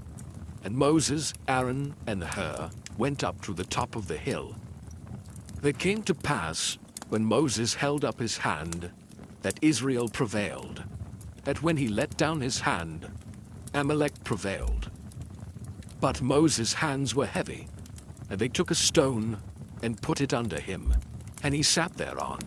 And Aaron and Hur stayed up his hands, the one on the one side, and the other on the other side. And his hands were steady until the going down of the sun. And Joshua discomfited Amalek and his people with the edge of the sword. And the Lord said unto Moses, Write this for a memorial in a book, and rehearse it in the ears of Joshua, for I will utterly put out the remembrance of Amalek from under heaven.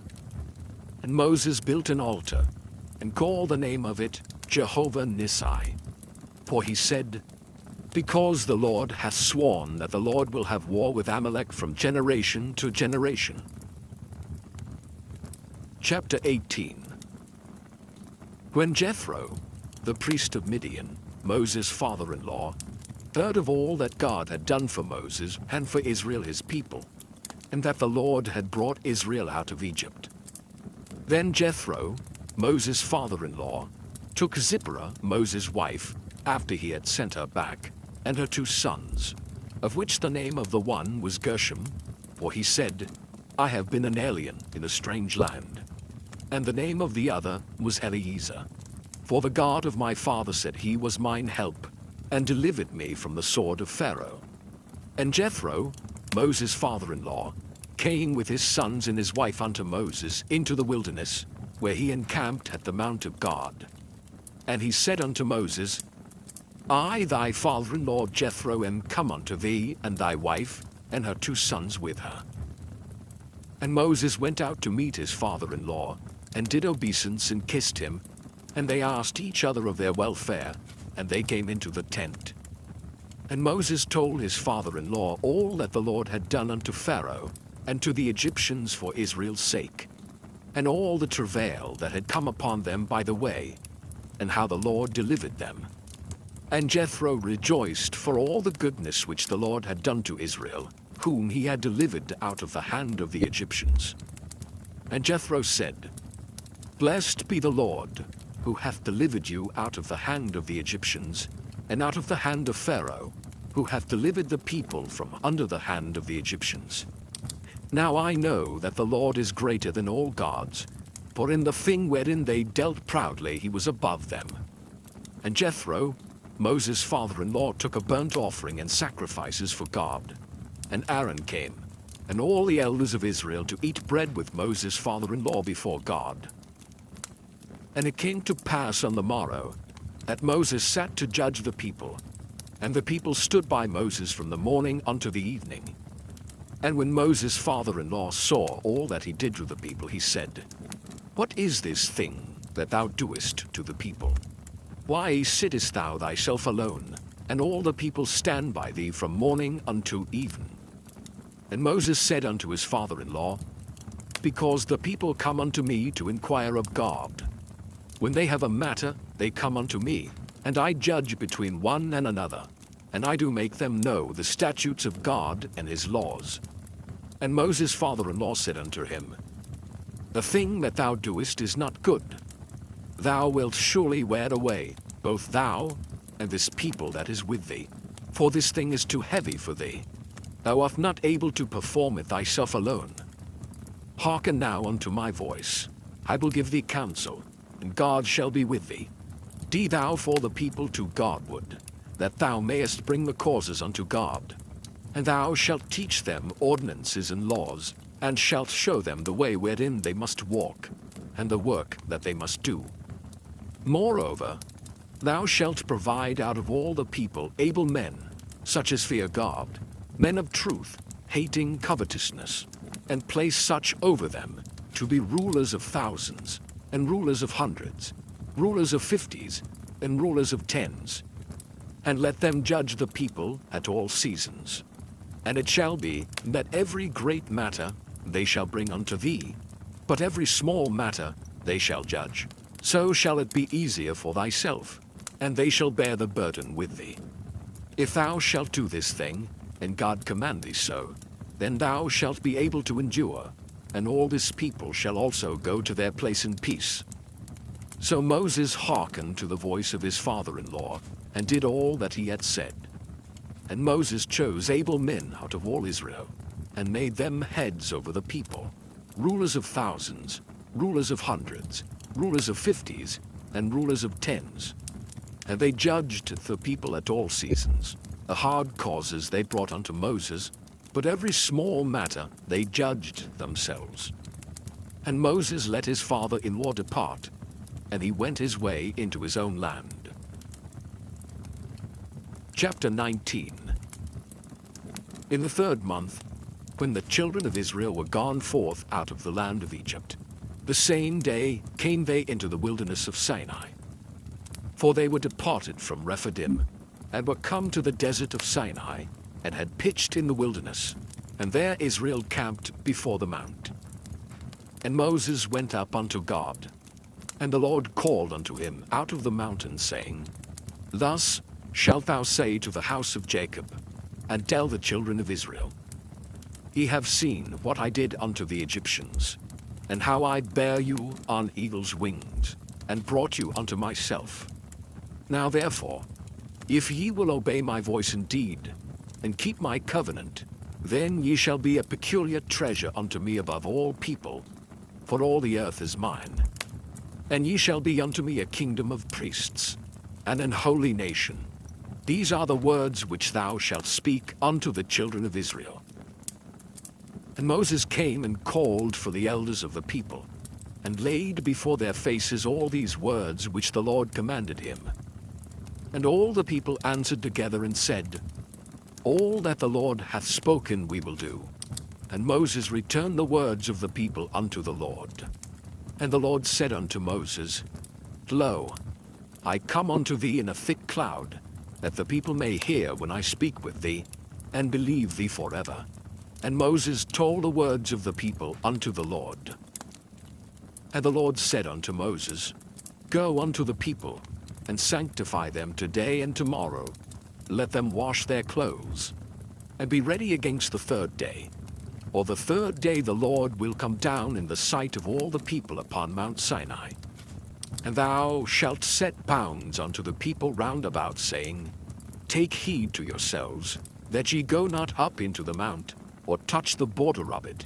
Whosoever toucheth the mount shall be surely put to death.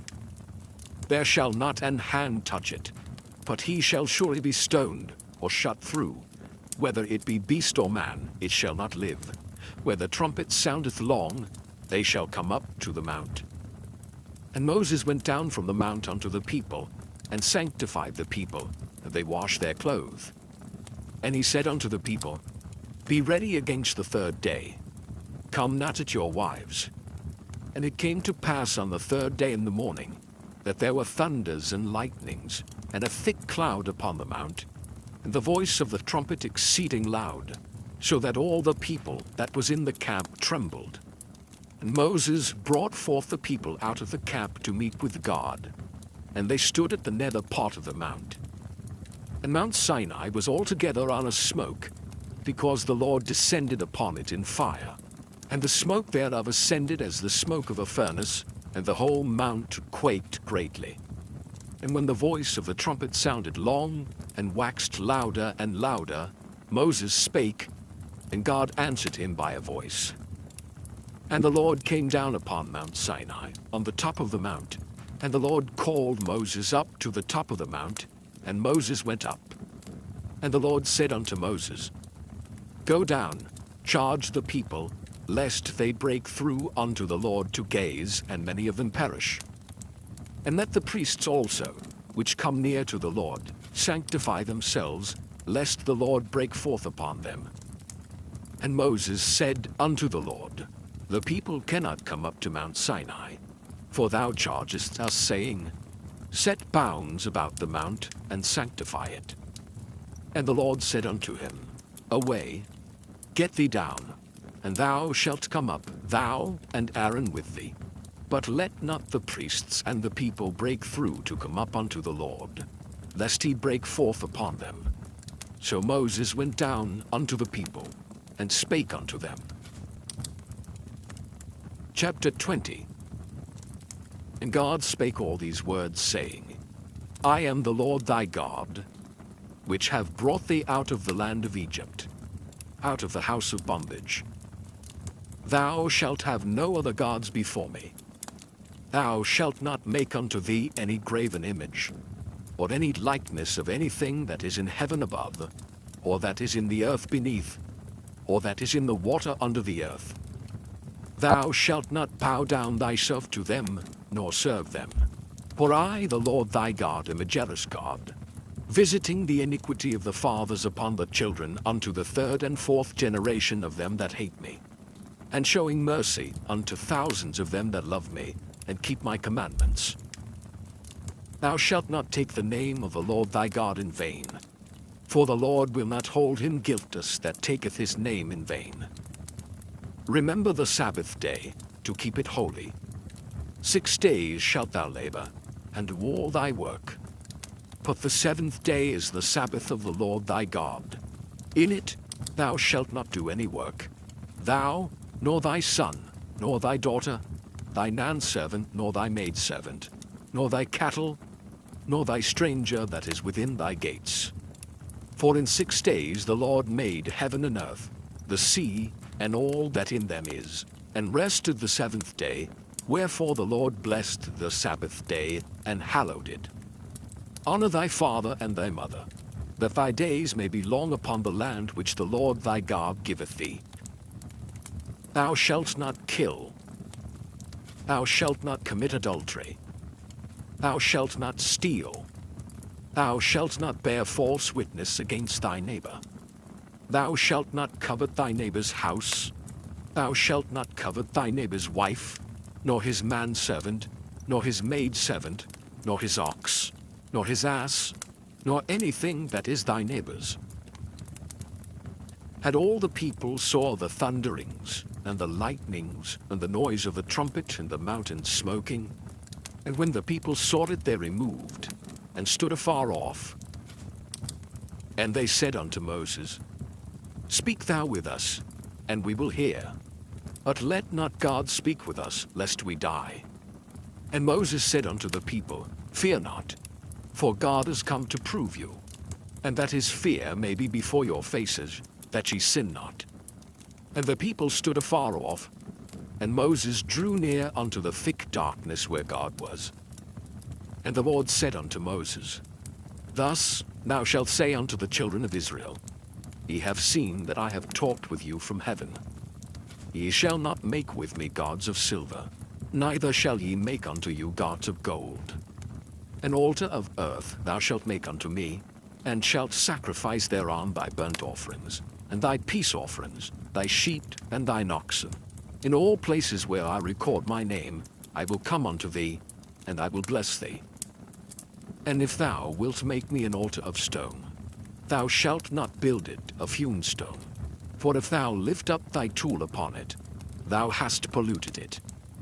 Neither shalt thou go up by steps unto mine altar, that thy nakedness be not discovered thereon. Chapter 21.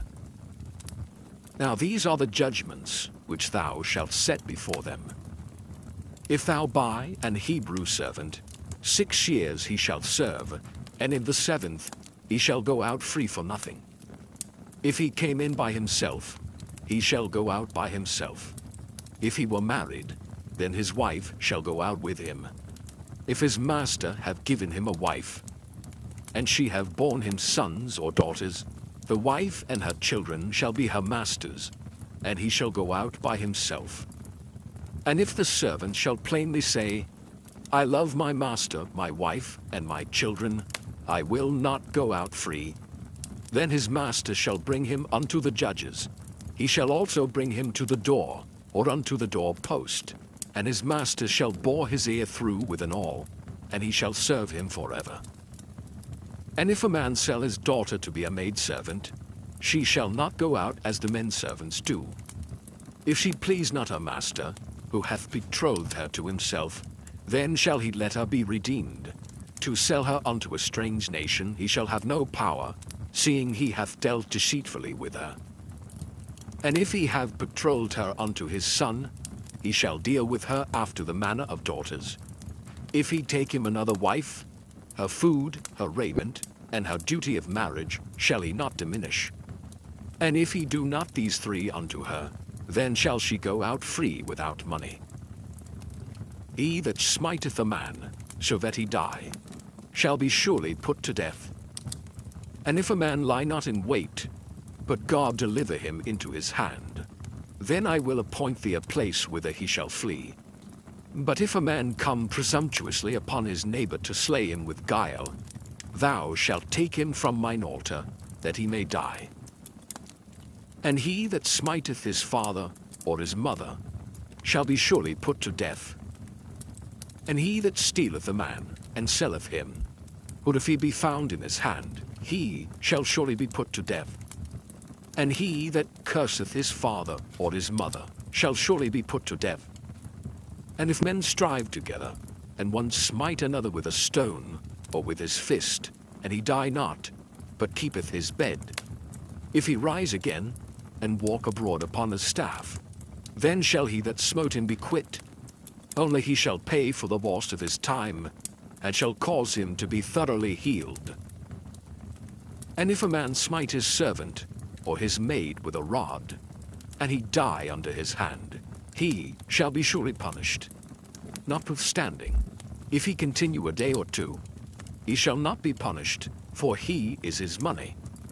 If men strive, and hurt a woman with child, so that her fruit depart from her, and yet no mischief follow, he shall be surely punished, according as the woman's husband will lay upon him, and he shall pay as the judges determine. And if any mischief follow, then thou shalt give life for life, eye for eye, tooth for tooth, hand for hand, foot for foot, burning for burning, wound for wound, stripe for stripe. And if a man smite the eye of his servant, or the eye of his maid, that it perish, he shall let him go free for his eye's sake. And if he smite out his manservant's tooth, or his maidservant's tooth, he shall let him go free for his tooth's sake. If an ox gore a man or a woman that they die, then the ox shall be surely stoned, and his flesh shall not be eaten, but the owner of the ox shall be quit. But if the ox were wont to push with his horn in time past, and it hath been testified to his owner, and he hath not kept him in, but that he hath killed a man or a woman, the ox shall be stoned, and his owner also shall be put to death. If there be laid on him a sum of money, then he shall give for the ransom of his life whatsoever is laid upon him. Whether he have gored a son, or have gored a daughter, according to this judgment shall it be done unto him. If the ox shall push a manservant or a maidservant, he shall give unto their master 30 shekels of silver, and the ox shall be stoned. And if a man shall open a pit, or if a man shall dig a pit, and not cover it, and an ox or an ass fall therein, the owner of the pit shall make it good, and give money unto the owner of them, and the dead beast shall be his. And if one man's ox hurt another's, that he die, then they shall sell the live ox, and divide the money of it, and the dead ox also they shall divide. Or if it be known that the ox hath used to push in time past, and his owner hath not kept him in, he shall surely pay ox for ox, and the dead shall be his own. Chapter 22. If a man shall steal an ox or a sheep, and kill it or sell it, he shall restore 5 oxen for an ox, and 4 sheep for a sheep. If a thief be found breaking up, and be smitten that he die, there shall no blood be shed for him. If the sun be risen upon him, there shall be blood shed for him, for he should make full restitution. If he have nothing, then he shall be sold for his theft. If the theft be certainly found in his hand alive, whether it be ox or ass or sheep, he shall restore double. If a man shall cause a field or vineyard to be eaten, and shall put in his beast, and shall feed in another man's field, of the best of his own field, and of the best of his own vineyard, shall he make restitution. If fire break out, and catch in thorns, so that the stacks of corn, or the standing corn, or the field be consumed therewith, he that kindled the fire shall surely make restitution. If a man shall deliver unto his neighbor money or stuff to keep, and it be stolen out of the man's house, if the thief be found, let him pay double. If the thief be not found, then the master of the house shall be brought unto the judges, to see whether he have put his hand unto his neighbor's goods. Put all manner of trespass, whether it be for ox, for ass, for sheep, for raiment, or for any manner of lost thing, which another challengeth to be his, the cause of both parties shall come before the judges, and whom the judges shall condemn, he shall pay double unto his neighbor. If a man deliver unto his neighbor an ass, or an ox, or a sheep, or any beast to keep, and it die, or be hurt, or driven away, no man seeing it, then shall an oath of the Lord be between them both, that he hath not put his hand unto his neighbor's goods, and the owner of it shall accept thereof, and he shall not make it good. And if it be stolen from him, he shall make restitution unto the owner thereof. If it be torn in pieces, then let him bring it for witness, and he shall not make good that which was torn. And if a man borrow aught of his neighbor, and it be hurt or die, the owner thereof being not with it, he shall surely make it good. But if the owner thereof be with it, he shall not make it good. If it be an hired thing, it came for his hire. And if a man entice a maid that is not betrothed, and lie with her, he shall surely endow her to be his wife. If her father utterly refuse to give her unto him, he shall pay money according to the dowry of virgins. Thou shalt not suffer a witch to live. Whosoever lieth with a beast shall surely be put to death. He that sacrificeth unto any god, save unto the Lord only, he shall be utterly destroyed. Thou shalt neither vex a stranger, nor oppress him, for ye were strangers in the land of Egypt. Ye shall not afflict any widow or fatherless child. If thou afflict them in any wise, and they cry at all unto me, I will surely hear their cry, and my wrath shall wax hot, and I will kill you with the sword, and your wives shall be widows, and your children fatherless. If thou lend money to any of my people that is poor by thee, thou shalt not be to him as an usurer, neither shalt thou lay upon him usury. If thou at all take thy neighbor's raiment to pledge, thou shalt deliver it unto him by that the sun goeth down. For that is his covering only, it is his raiment for his skin, wherein shall he sleep. And it shall come to pass, when he crieth unto me, that I will hear, for I am gracious. Thou shalt not revile the gods, nor curse the ruler of thy people. Thou shalt not delay to offer the first of thy ripe fruits, and of thy liquors, the firstborn of thy sons, shalt thou give unto me. Likewise shalt thou do with thine oxen, and with thy sheep. 7 days it shall be with his dam. On the 8th day thou shalt give it me, and ye shall be holy men unto me. Neither shall ye eat any flesh that is torn of beasts in the field. Ye shall cast it to the dogs. Chapter 23. Thou shalt not raise a false report. Put not thine hand with the wicked to be an unrighteous witness. Thou shalt not follow a multitude to do evil. Neither shalt thou speak in a cause to decline after many to wrest judgment. Neither shalt thou countenance a poor man in his cause. If thou meet thine enemy's ox or his ass going astray, thou shalt surely bring it back to him again. If thou see the ass of him that hateth thee lying under his burden, and wouldest forbear to help him, thou shalt surely help with him. thou shalt not wrest the judgment of thy poor in his cause. Keep thee far from a false matter, and the innocent and righteous slay thou not, for I will not justify the wicked. And thou shalt take no gift, for the gift blindeth the wise, and perverteth the words of the righteous. Also, thou shalt not oppress a stranger, for ye know the heart of a stranger, seeing ye were strangers in the land of Egypt. And 6 years thou shalt sow thy land, and shalt gather in the fruits thereof. But the 7th year thou shalt let it rest and lie still, that the poor of thy people may eat. And what they leave the beasts of the field shall eat. In like manner thou shalt deal with thy vineyard, and with thy oliveyard.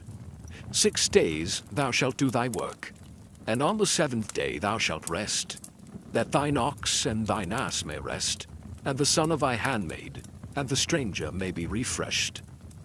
And in all things that I have said unto you be circumspect, and make no mention of the name of other gods, neither let it be heard out of thy mouth.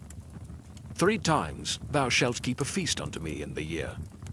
Thou shalt keep the feast of unleavened bread. Thou shalt eat unleavened bread 7 days, as I commanded thee, in the time appointed of the month Abib. For in it thou camest out from Egypt, and none shall appear before me empty. And the feast of harvest, the first fruits of thy labors, which thou hast sown in the field, and the feast of ingathering, which is in the end of the year, when thou hast gathered in thy labors out of the field. 3 times in the year all thy males shall appear before the Lord God. Thou shalt not offer the blood of my sacrifice with leavened bread, neither shall the fat of my sacrifice remain until the morning. The first of the first fruits of thy land thou shalt bring into the house of the Lord thy God. Thou shalt not seethe a kid in his mother's milk. Behold, I send an angel before thee, to keep thee in the way, and to bring thee into the place which I have prepared. Beware of him, and obey his voice. Provoke him not, for he will not pardon your transgressions, for my name is in him. But if thou shalt indeed obey his voice, and do all that I speak, then I will be an enemy unto thine enemies, and an adversary unto thine adversaries. For mine angel shall go before thee, and bring thee in unto the Amorites, and the Hittites, and the Perizzites, and the Canaanites, and the Hivites, and the Jebusites, and I will cut them off. Thou shalt not bow down to their gods, nor serve them, nor do after their works, but thou shalt utterly overthrow them, and quite break down their images. And ye shall serve the Lord your God, and he shall bless thy bread and thy water, and I will take sickness away from the midst of thee. There shall nothing cast their young, nor be barren in thy land. The number of thy days I will fulfill. I will send my fear before thee, and will destroy all the people to whom thou shalt come. And I will make all thine enemies turn their backs unto thee. And I will send hornets before thee, which shall drive out the Hivite, the Canaanite, and the Hittite from before thee. I will not drive them out from before thee in 1 year, lest the land become desolate, and the beast of the field multiply against thee. By little and little I will drive them out from before thee, until thou be increased, and inherit the land. And I will set thy bounds from the Red Sea even unto the sea of the Philistines, and from the desert unto the river. For I will deliver the inhabitants of the land into your hand, and thou shalt drive them out before thee. Thou shalt make no covenant with them, nor with their gods. They shall not dwell in thy land, lest they make thee sin against me. For if thou serve their gods, it will surely be a snare unto thee. Hold the blood of the covenant, which the Lord hath made with you concerning all these words. Then went up Moses and Aaron, Nadab and Abihu, and 70 of the elders of Israel. And they saw the God of Israel, and there was under his feet as it were a paved work of a sapphire stone, and as it were the body of heaven in his clearness. And upon the nobles of the children of Israel he laid not his hand. Also they saw God, and did eat and drink. And the Lord said unto Moses, Come up to me into the mount, and be there. And I will give thee tables of stone, and a law, and commandments which I have written, that thou mayest teach them. And Moses rose up, and his minister Joshua, and Moses went up into the mount of God. And he said unto the elders, Tarry ye here for us, until we come again unto you. And behold, Aaron and Hur are with you. If any man have any matters to do, let him come unto them. And Moses went up into the mount, and a cloud covered the mount. And the glory of the Lord abode upon Mount Sinai, and the cloud covered it 6 days. And the 7th day he called unto Moses out of the midst of the cloud. And the sight of the glory of the Lord was like devouring fire on the top of the mount in the eyes of the children of Israel. And Moses went into the midst of the cloud, and get him up into the mount. And Moses was in the mount 40 days and 40 nights.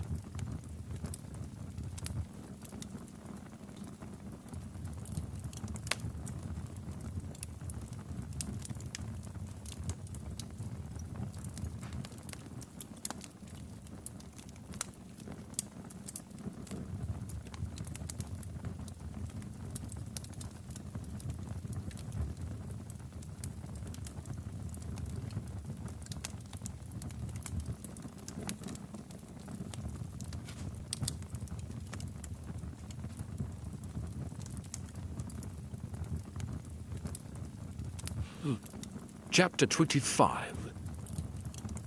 And the Lord spake unto Moses, saying, Speak unto the children of Israel, that they bring me an offering. Of every man that giveth it willingly with his heart ye shall take my offering. And this is the offering which ye shall take of them: gold, and silver, and brass, and blue, and purple, and scarlet, and fine linen, and goat's hair, and ram skins dyed red, and badgers' skins, and shittim wood. Oil for the light, spices for anointing oil, and for sweet incense, onyx stones, and stones to be set in the ephod, and in the breastplate. And let them make me a sanctuary, that I may dwell among them, according to all that I show thee, after the pattern of the tabernacle, and the pattern of all the instruments thereof. Even so shall ye make it. And they shall make an ark of shittim wood. 2 cubits and a half shall be the length thereof, and 1 cubit and a half the breadth thereof, and 1 cubit and a half the height thereof. And thou shalt overlay it with pure gold. Within and without shalt thou overlay it, and shalt make upon it a crown of gold round about. And thou shalt cast 4 rings of gold for it, and put them in the 4 corners thereof.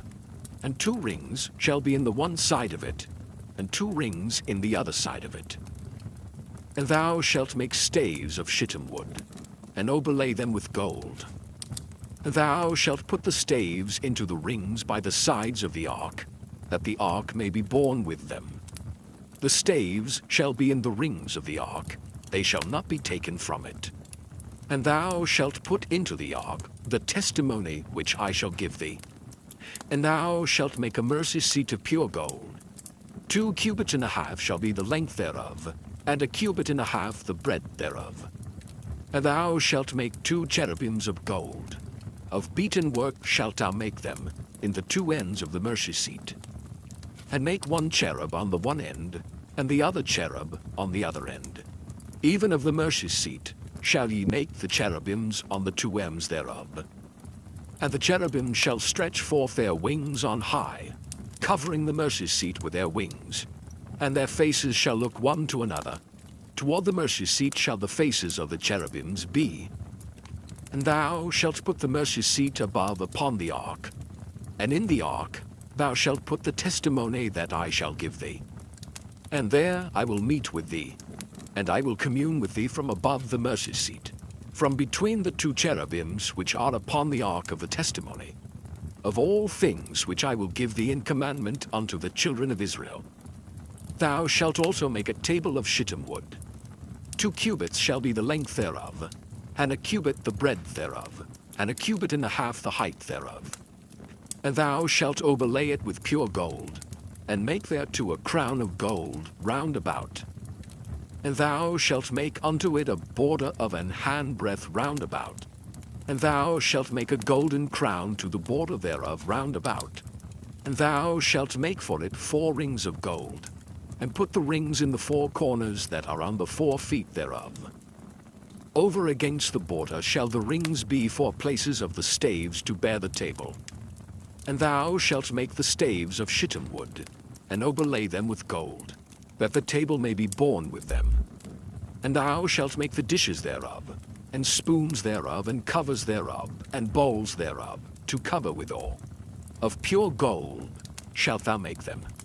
And thou shalt set upon the table showbread before me alway. And thou shalt make a candlestick of pure gold. Of beaten work shall the candlestick be made. His shaft, and his branches, his bowls, his knops, and his flowers shall be of the same. And 6 branches shall come out of the sides of it. 3 branches of the candlestick out of the one side, and 3 branches of the candlestick out of the other side. 3 bowls made like unto almonds, with a knop and a flower in one branch, and 3 bowls made like almonds in the other branch with a knop and a flower. So in the 6 branches that come out of the candlestick. And in the candlestick shall be 4 bowls, made like unto almonds, with their knops and their flowers. And there shall be a knop under 2 branches of the same, and a knop under 2 branches of the same, and a knop under 2 branches of the same, according to the 6 branches that proceed out of the candlestick. Their knops and their branches shall be of the same. All it shall be one beaten work of pure gold. And thou shalt make the 7 lamps thereof, and they shall light the lamps thereof, that they may give light over against it. And the tongues thereof, and the snuff dishes thereof, shall be of pure gold. Of a talent of pure gold shall he make it, with all these vessels. And look that thou make them after their pattern, which was showed thee in the mount. Chapter 26. Moreover, thou shalt make the tabernacle with 10 curtains of fine twined linen, and blue and purple and scarlet. With cherubims of cunning work shalt thou make them. The length of one curtain shall be 28 cubits, and the breadth of one curtain 4 cubits.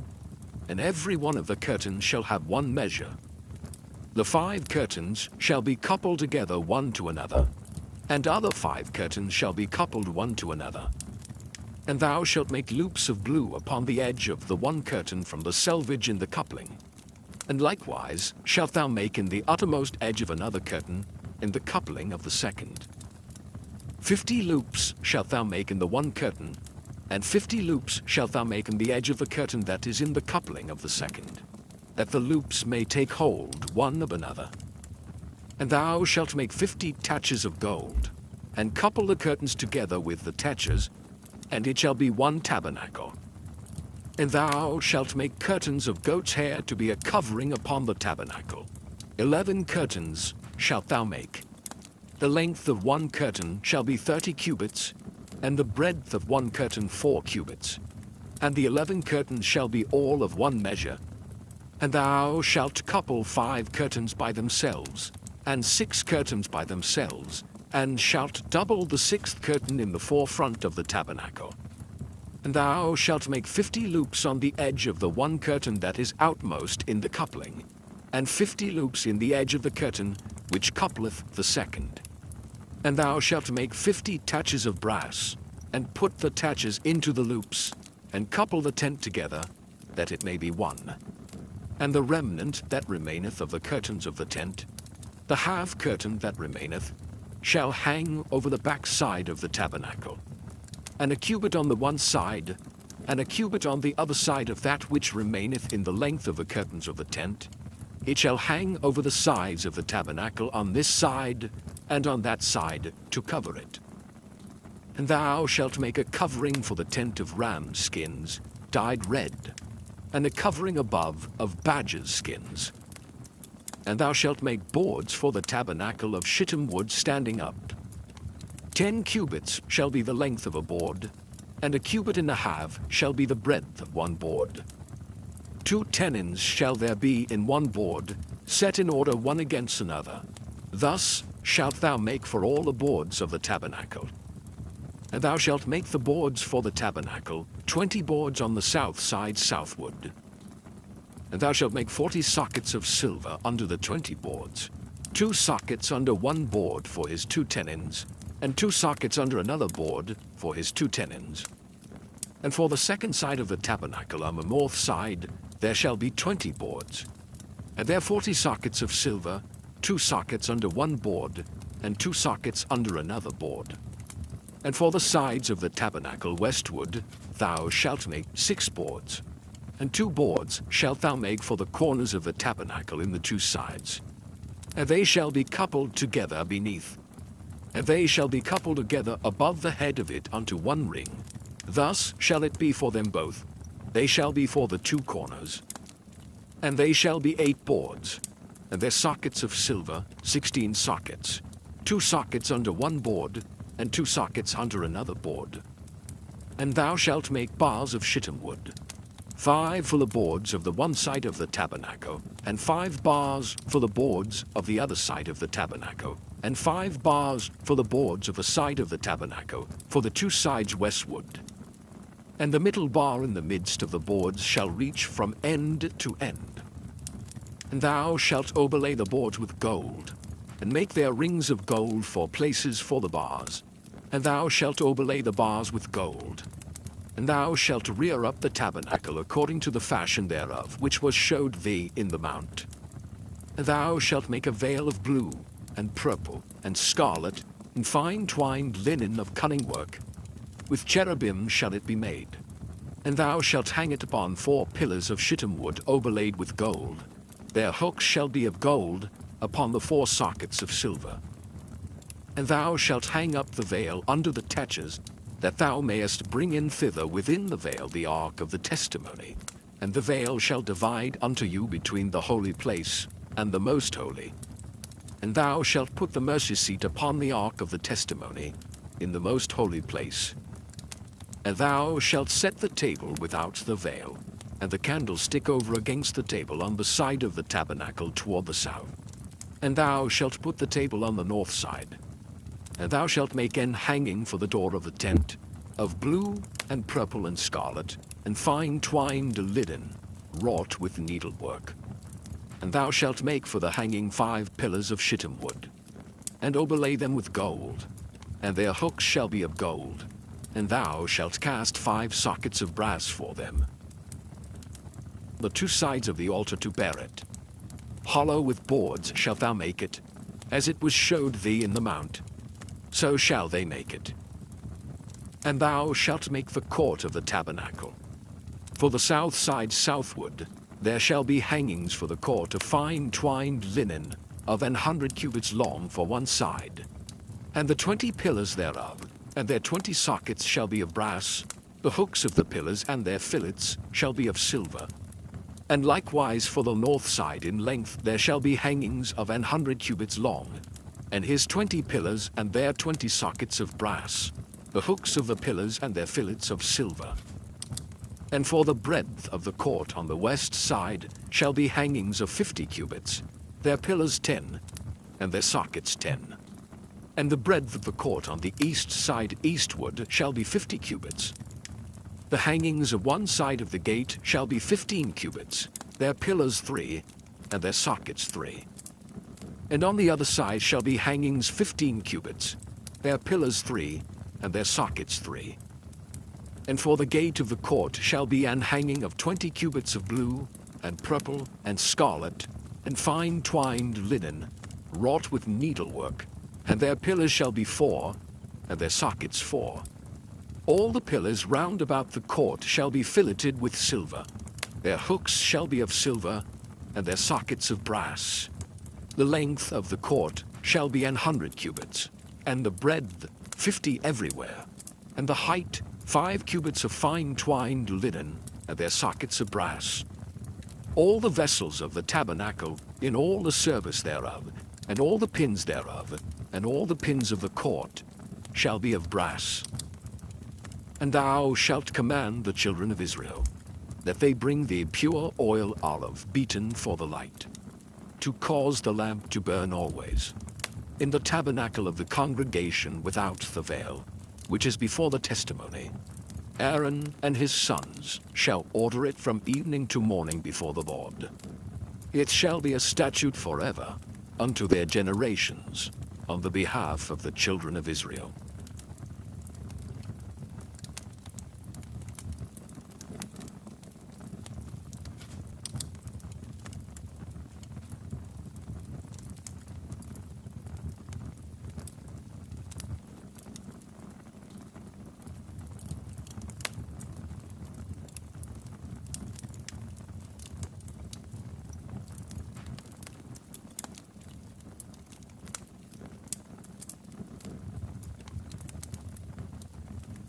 Chapter 28.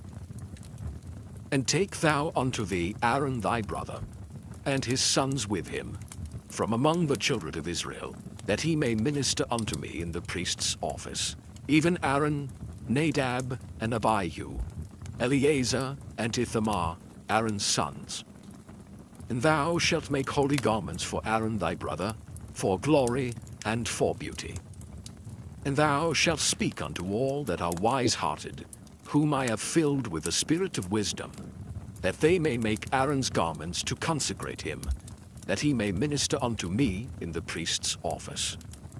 And these are the garments which they shall make: a breastplate, and an ephod, and a robe, and a broidered coat, a mitre, and a girdle. And they shall make holy garments for Aaron thy brother and his sons, that he may minister unto me in the priest's office. And they shall take gold, and blue, and purple, and scarlet, and fine linen. And they shall make the ephod of gold, of blue, and of purple, of scarlet, and fine twined linen with cunning work. It shall have the two shoulder pieces thereof, joined at the two edges thereof, and so it shall be joined together. And the curious girdle of the ephod, which is upon it, shall be of the same, according to the work thereof, even of gold, of blue, and purple, and scarlet, and fine twined linen. And thou shalt take 2 onyx stones, and grave on them the names of the children of Israel, 6 of their names on one stone, and the other 6 names of the rest on the other stone, according to their birth. With the work of an engraver in stone, like the engravings of a signet, shalt thou engrave the 2 stones with the names of the children of Israel. Thou shalt make them to be set in ouches of gold. And thou shalt put the 2 stones upon the shoulders of the ephod for stones of memorial unto the children of Israel. And Aaron shall bear their names before the Lord upon his 2 shoulders for a memorial. And thou shalt make ouches of gold, and 2 chains of pure gold at the ends. Of wreathen work shalt thou make them, and fasten the wreathen chains to the ouches. And thou shalt make the breastplate of judgment with cunning work. After the work of the ephod thou shalt make it, of gold, of blue, and of purple, and of scarlet, and of fine twined linen shalt thou make it. 4 square it shall be, being doubled. A span shall be the length thereof, and a span shall be the breadth thereof. And thou shalt set it in settings of stones, even 4 rows of stones. The first row shall be a sardius, a topaz, and a carbuncle. This shall be the first row. And the second row shall be an emerald, a sapphire, and a diamond. And the third row a ligure, an agate, and an amethyst. And the fourth row a beryl, and an onyx, and a jasper. They shall be set in gold in their enclosings. And the stones shall be with the names of the children of Israel, 12, according to their names, like the engravings of a signet. Every one with his name shall they be according to the 12 tribes. And thou shalt make upon the breastplate chains at the ends of wreathen work of pure gold. And thou shalt make upon the breastplate 2 rings of gold, and shalt put the 2 rings on the 2 ends of the breastplate. And thou shalt put the 2 wreathen chains of gold in the 2 rings which are on the ends of the breastplate.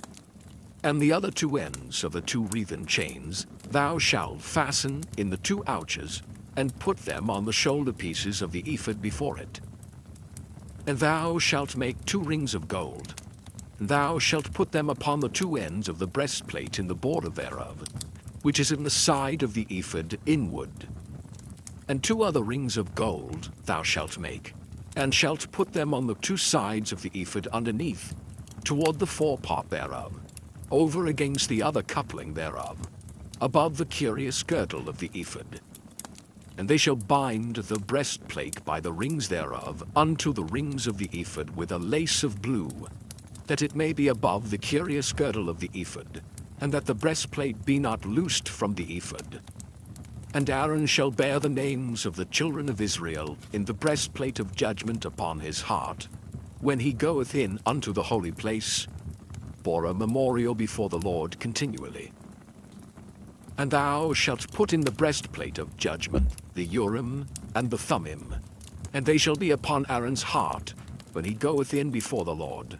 And Aaron shall bear the judgment of the children of Israel upon his heart before the Lord continually. And thou shalt make the robe of the ephod all of blue. And there shall be an hole in the top of it, in the midst thereof.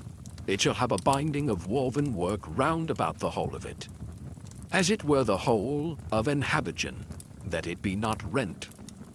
And beneath upon the hem of it thou shalt make pomegranates of blue, and of purple, and of scarlet, round about the hem thereof, and bells of gold between them round about, a golden bell and a pomegranate, a golden bell and a pomegranate upon the hem of the robe round about. And it shall be upon Aaron to minister, and his sound shall be heard when he goeth in unto the holy place before the Lord, and when he cometh out, that he die not. And thou shalt make a plate of pure gold, engrave upon it, like the engravings of a signet, holiness to the Lord. And thou shalt put it on a blue lace, that it may be upon the mitre. Upon the forefront of the mitre it shall be. And it shall be upon Aaron's forehead, that Aaron may bear the iniquity of the holy things, which the children of Israel shall hallow in all their holy gifts. And it shall be always upon his forehead, that they may be accepted before the Lord. And thou shalt embroider the coat of fine linen, and thou shalt make the mitre of fine linen, and thou shalt make the girdle of needlework.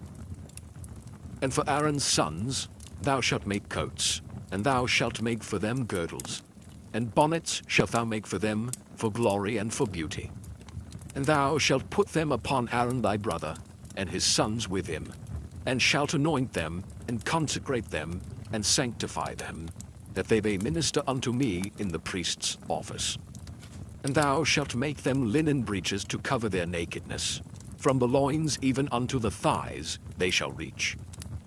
And they shall be upon Aaron and upon his sons, when they come in unto the tabernacle of the congregation, or when they come near unto the altar to minister in the holy place, that they bear not iniquity and die. It shall be a statute forever unto him and his seed after him. Chapter 29. And this is the thing that thou shalt do unto them to hallow them, to minister unto me in the priest's office. Take 1 young bullock, and 2 rams without blemish, and unleavened bread, and cakes unleavened tempered with oil, and wafers unleavened anointed with oil. Of wheaten flour shalt thou make them. And thou shalt put them into 1 basket, and bring them in the basket with the bullock and the 2 rams. And Aaron and his sons thou shalt bring unto the door of the tabernacle of the congregation, and shalt wash them with water. And thou shalt take the garments, and put upon Aaron the coat, and the robe of the ephod, and the breastplate, and gird him with the curious girdle of the ephod. And thou shalt put the mitre upon his head, and put the holy crown upon the mitre.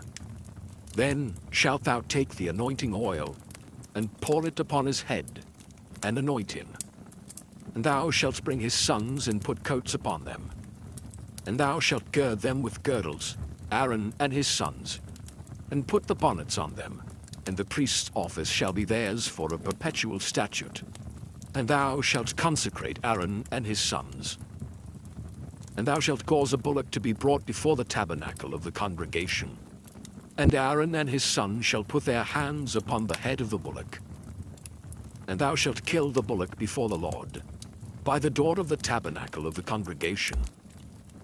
And thou shalt take of the blood of the bullock, and put it upon the horns of the altar with thy finger, and pour all the blood beside the bottom of the altar.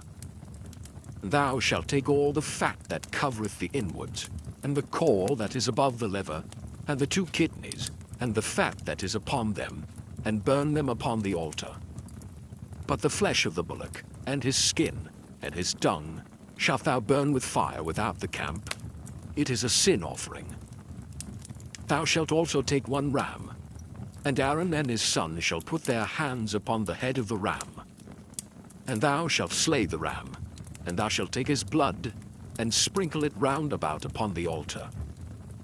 And thou shalt cut the ram in pieces, and wash the inwards of him, and his legs, and put them unto his pieces and unto his head. And thou shalt burn the whole ram upon the altar. It is a burnt offering unto the Lord. It is a sweet savour, an offering made by fire unto the Lord. And thou shalt take the other ram, and Aaron and his sons shall put their hands upon the head of the ram. Then shalt thou kill the ram, and take of his blood, and put it upon the tip of the right ear of Aaron, and upon the tip of the right ear of his sons, and upon the thumb of their right hand, and upon the great toe of their right foot, and sprinkle the blood upon the altar round about. And thou shalt take of the blood that is upon the altar, and of the anointing oil, and sprinkle it upon Aaron, and upon his garments, and upon his sons, and upon the garments of his sons with him. And he shall be hallowed, and his garments, and his sons' garments with him. Also thou shalt take of the ram the fat and the rump, and the fat that covereth the inwards, and the caul above the liver, and the 2 kidneys, and the fat that is upon them, and the right shoulder, for it is a ram of consecration, and 1 loaf of bread, 1 cake of oiled bread, and 1 wafer out of a basket of the unleavened bread that is before the Lord.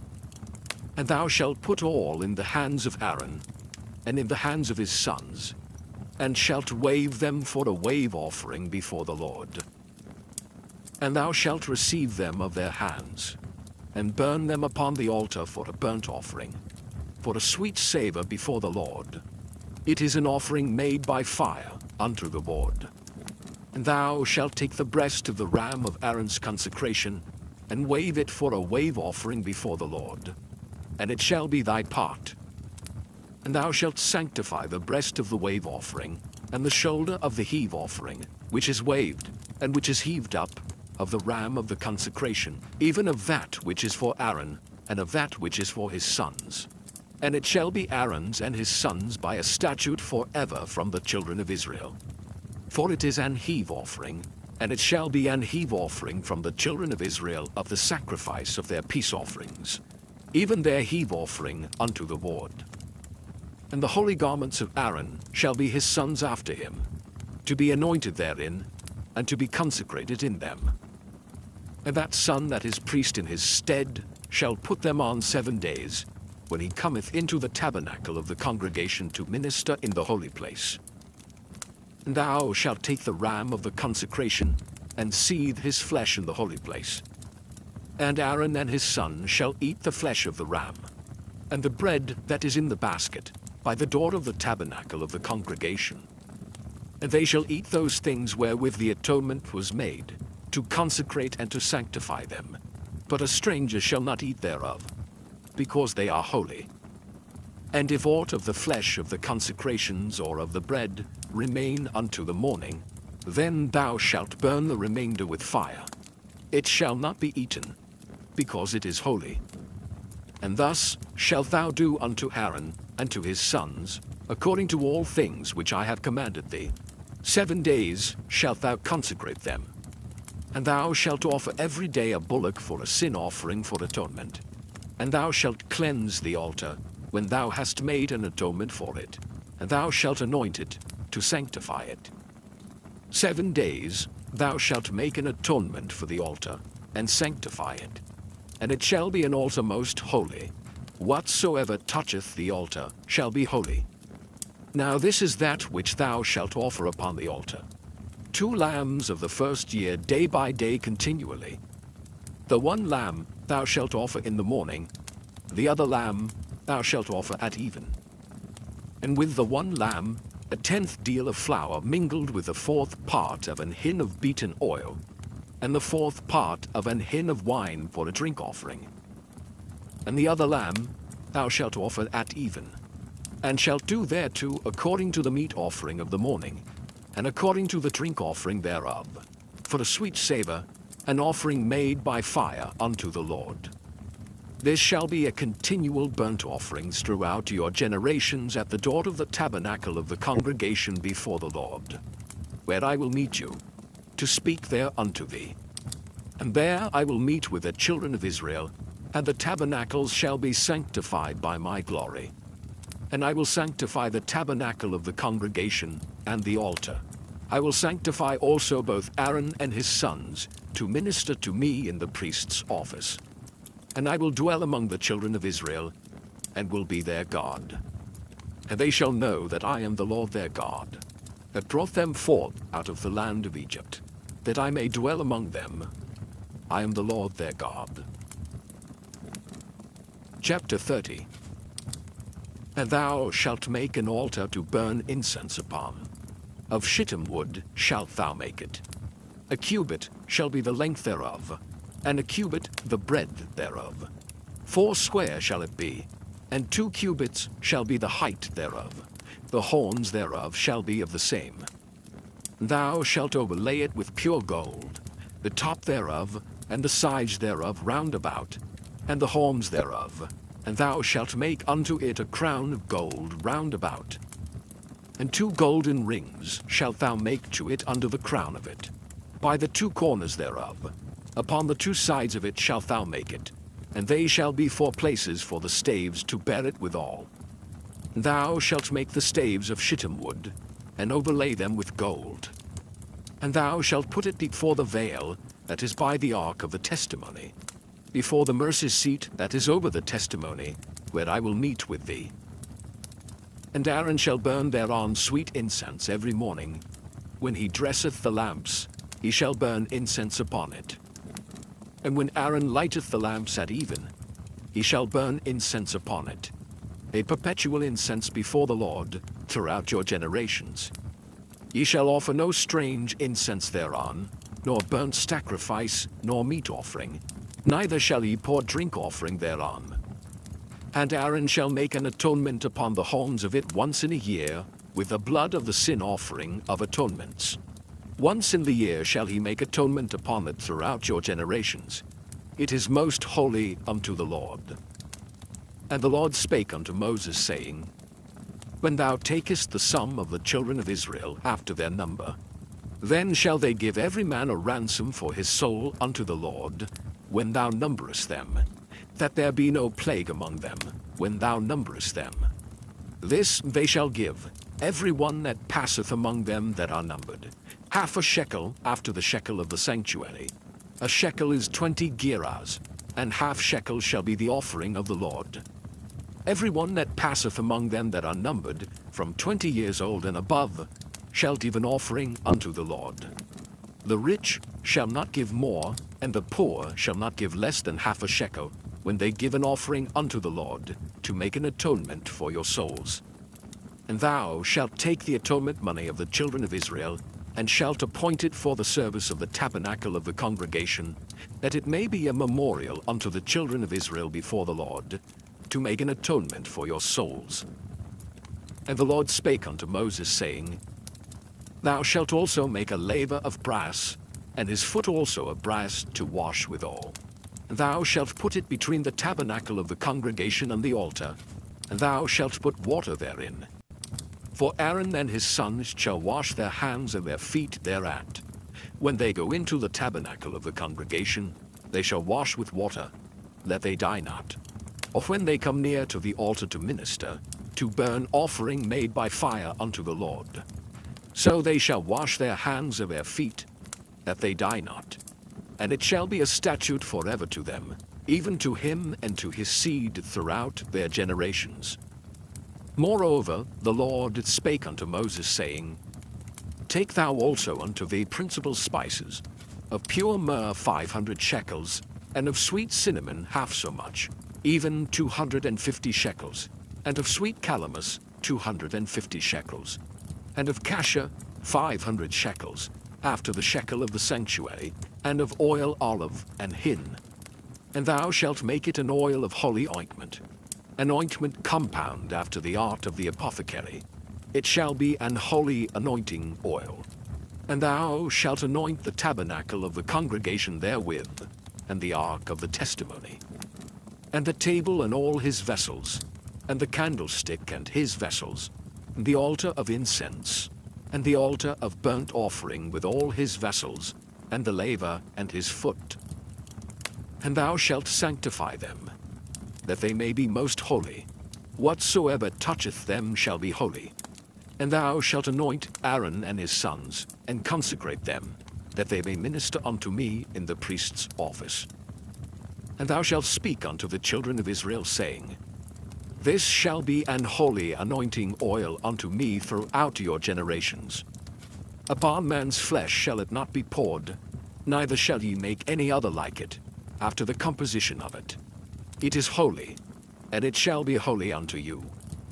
Whosoever compoundeth any like it, or whosoever putteth any of it upon a stranger, shall even be cut off from his people. And the Lord said unto Moses, Take unto thee sweet spices, stacte, and onycha, and galbanum, these sweet spices with pure frankincense. Of each shall there be a like weight. And thou shalt make it a perfume, a confection after the art of the apothecary, tempered together, pure and holy. And thou shalt beat some of it very small, and put of it before the testimony in the tabernacle of the congregation, where I will meet with thee. It shall be unto you most holy. And as for the perfume which thou shalt make, ye shall not make to yourselves according to the composition thereof. It shall be unto thee holy for the Lord. Whosoever shall make like unto that, to smell thereto, shall even be cut off from his people. Chapter 31. And the Lord spake unto Moses, saying, See, I have called by name Bezaleel, the son of Uri, the son of Hur, of the tribe of Judah. And I have filled him with the Spirit of God, in wisdom, and in understanding, and in knowledge, and in all manner of workmanship, to devise cunning works, to work in gold, and in silver, and in brass, and in cutting of stones, to set them, and in carving of timber, to work in all manner of workmanship. And I, behold, I have given with him Aholiab, the son of Ahisamach, of the tribe of Dan, and in the hearts of all that are wise-hearted I have put wisdom, that they may make all that I have commanded thee. The tabernacle of the congregation, and the ark of the testimony, and the mercy seat that is thereupon, and all the furniture of the tabernacle, and the table and his furniture, and the pure candlestick with all his furniture, and the altar of incense, and the altar of burnt offering with all his furniture, and the laver and his foot, and the cloths of service, and the holy garments for Aaron the priest, and the garments of his sons, to minister in the priest's office, and the anointing oil, and sweet incense for the holy place, according to all that I have commanded thee shall they do. And the Lord spake unto Moses, saying, Speak thou also unto the children of Israel, saying, Verily my Sabbaths ye shall keep, for it is a sign between me and you throughout your generations, that ye may know that I am the Lord that doth sanctify you. Ye shall keep the Sabbath therefore, for it is holy unto you. Every one that defileth it shall surely be put to death. For whosoever doeth any work therein, that soul shall be cut off from among his people. 6 days may work be done, but in the 7th is the Sabbath of rest, holy to the Lord.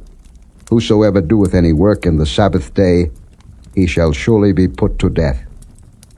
Wherefore the children of Israel shall keep the Sabbath, to observe the Sabbath throughout their generations, for a perpetual covenant.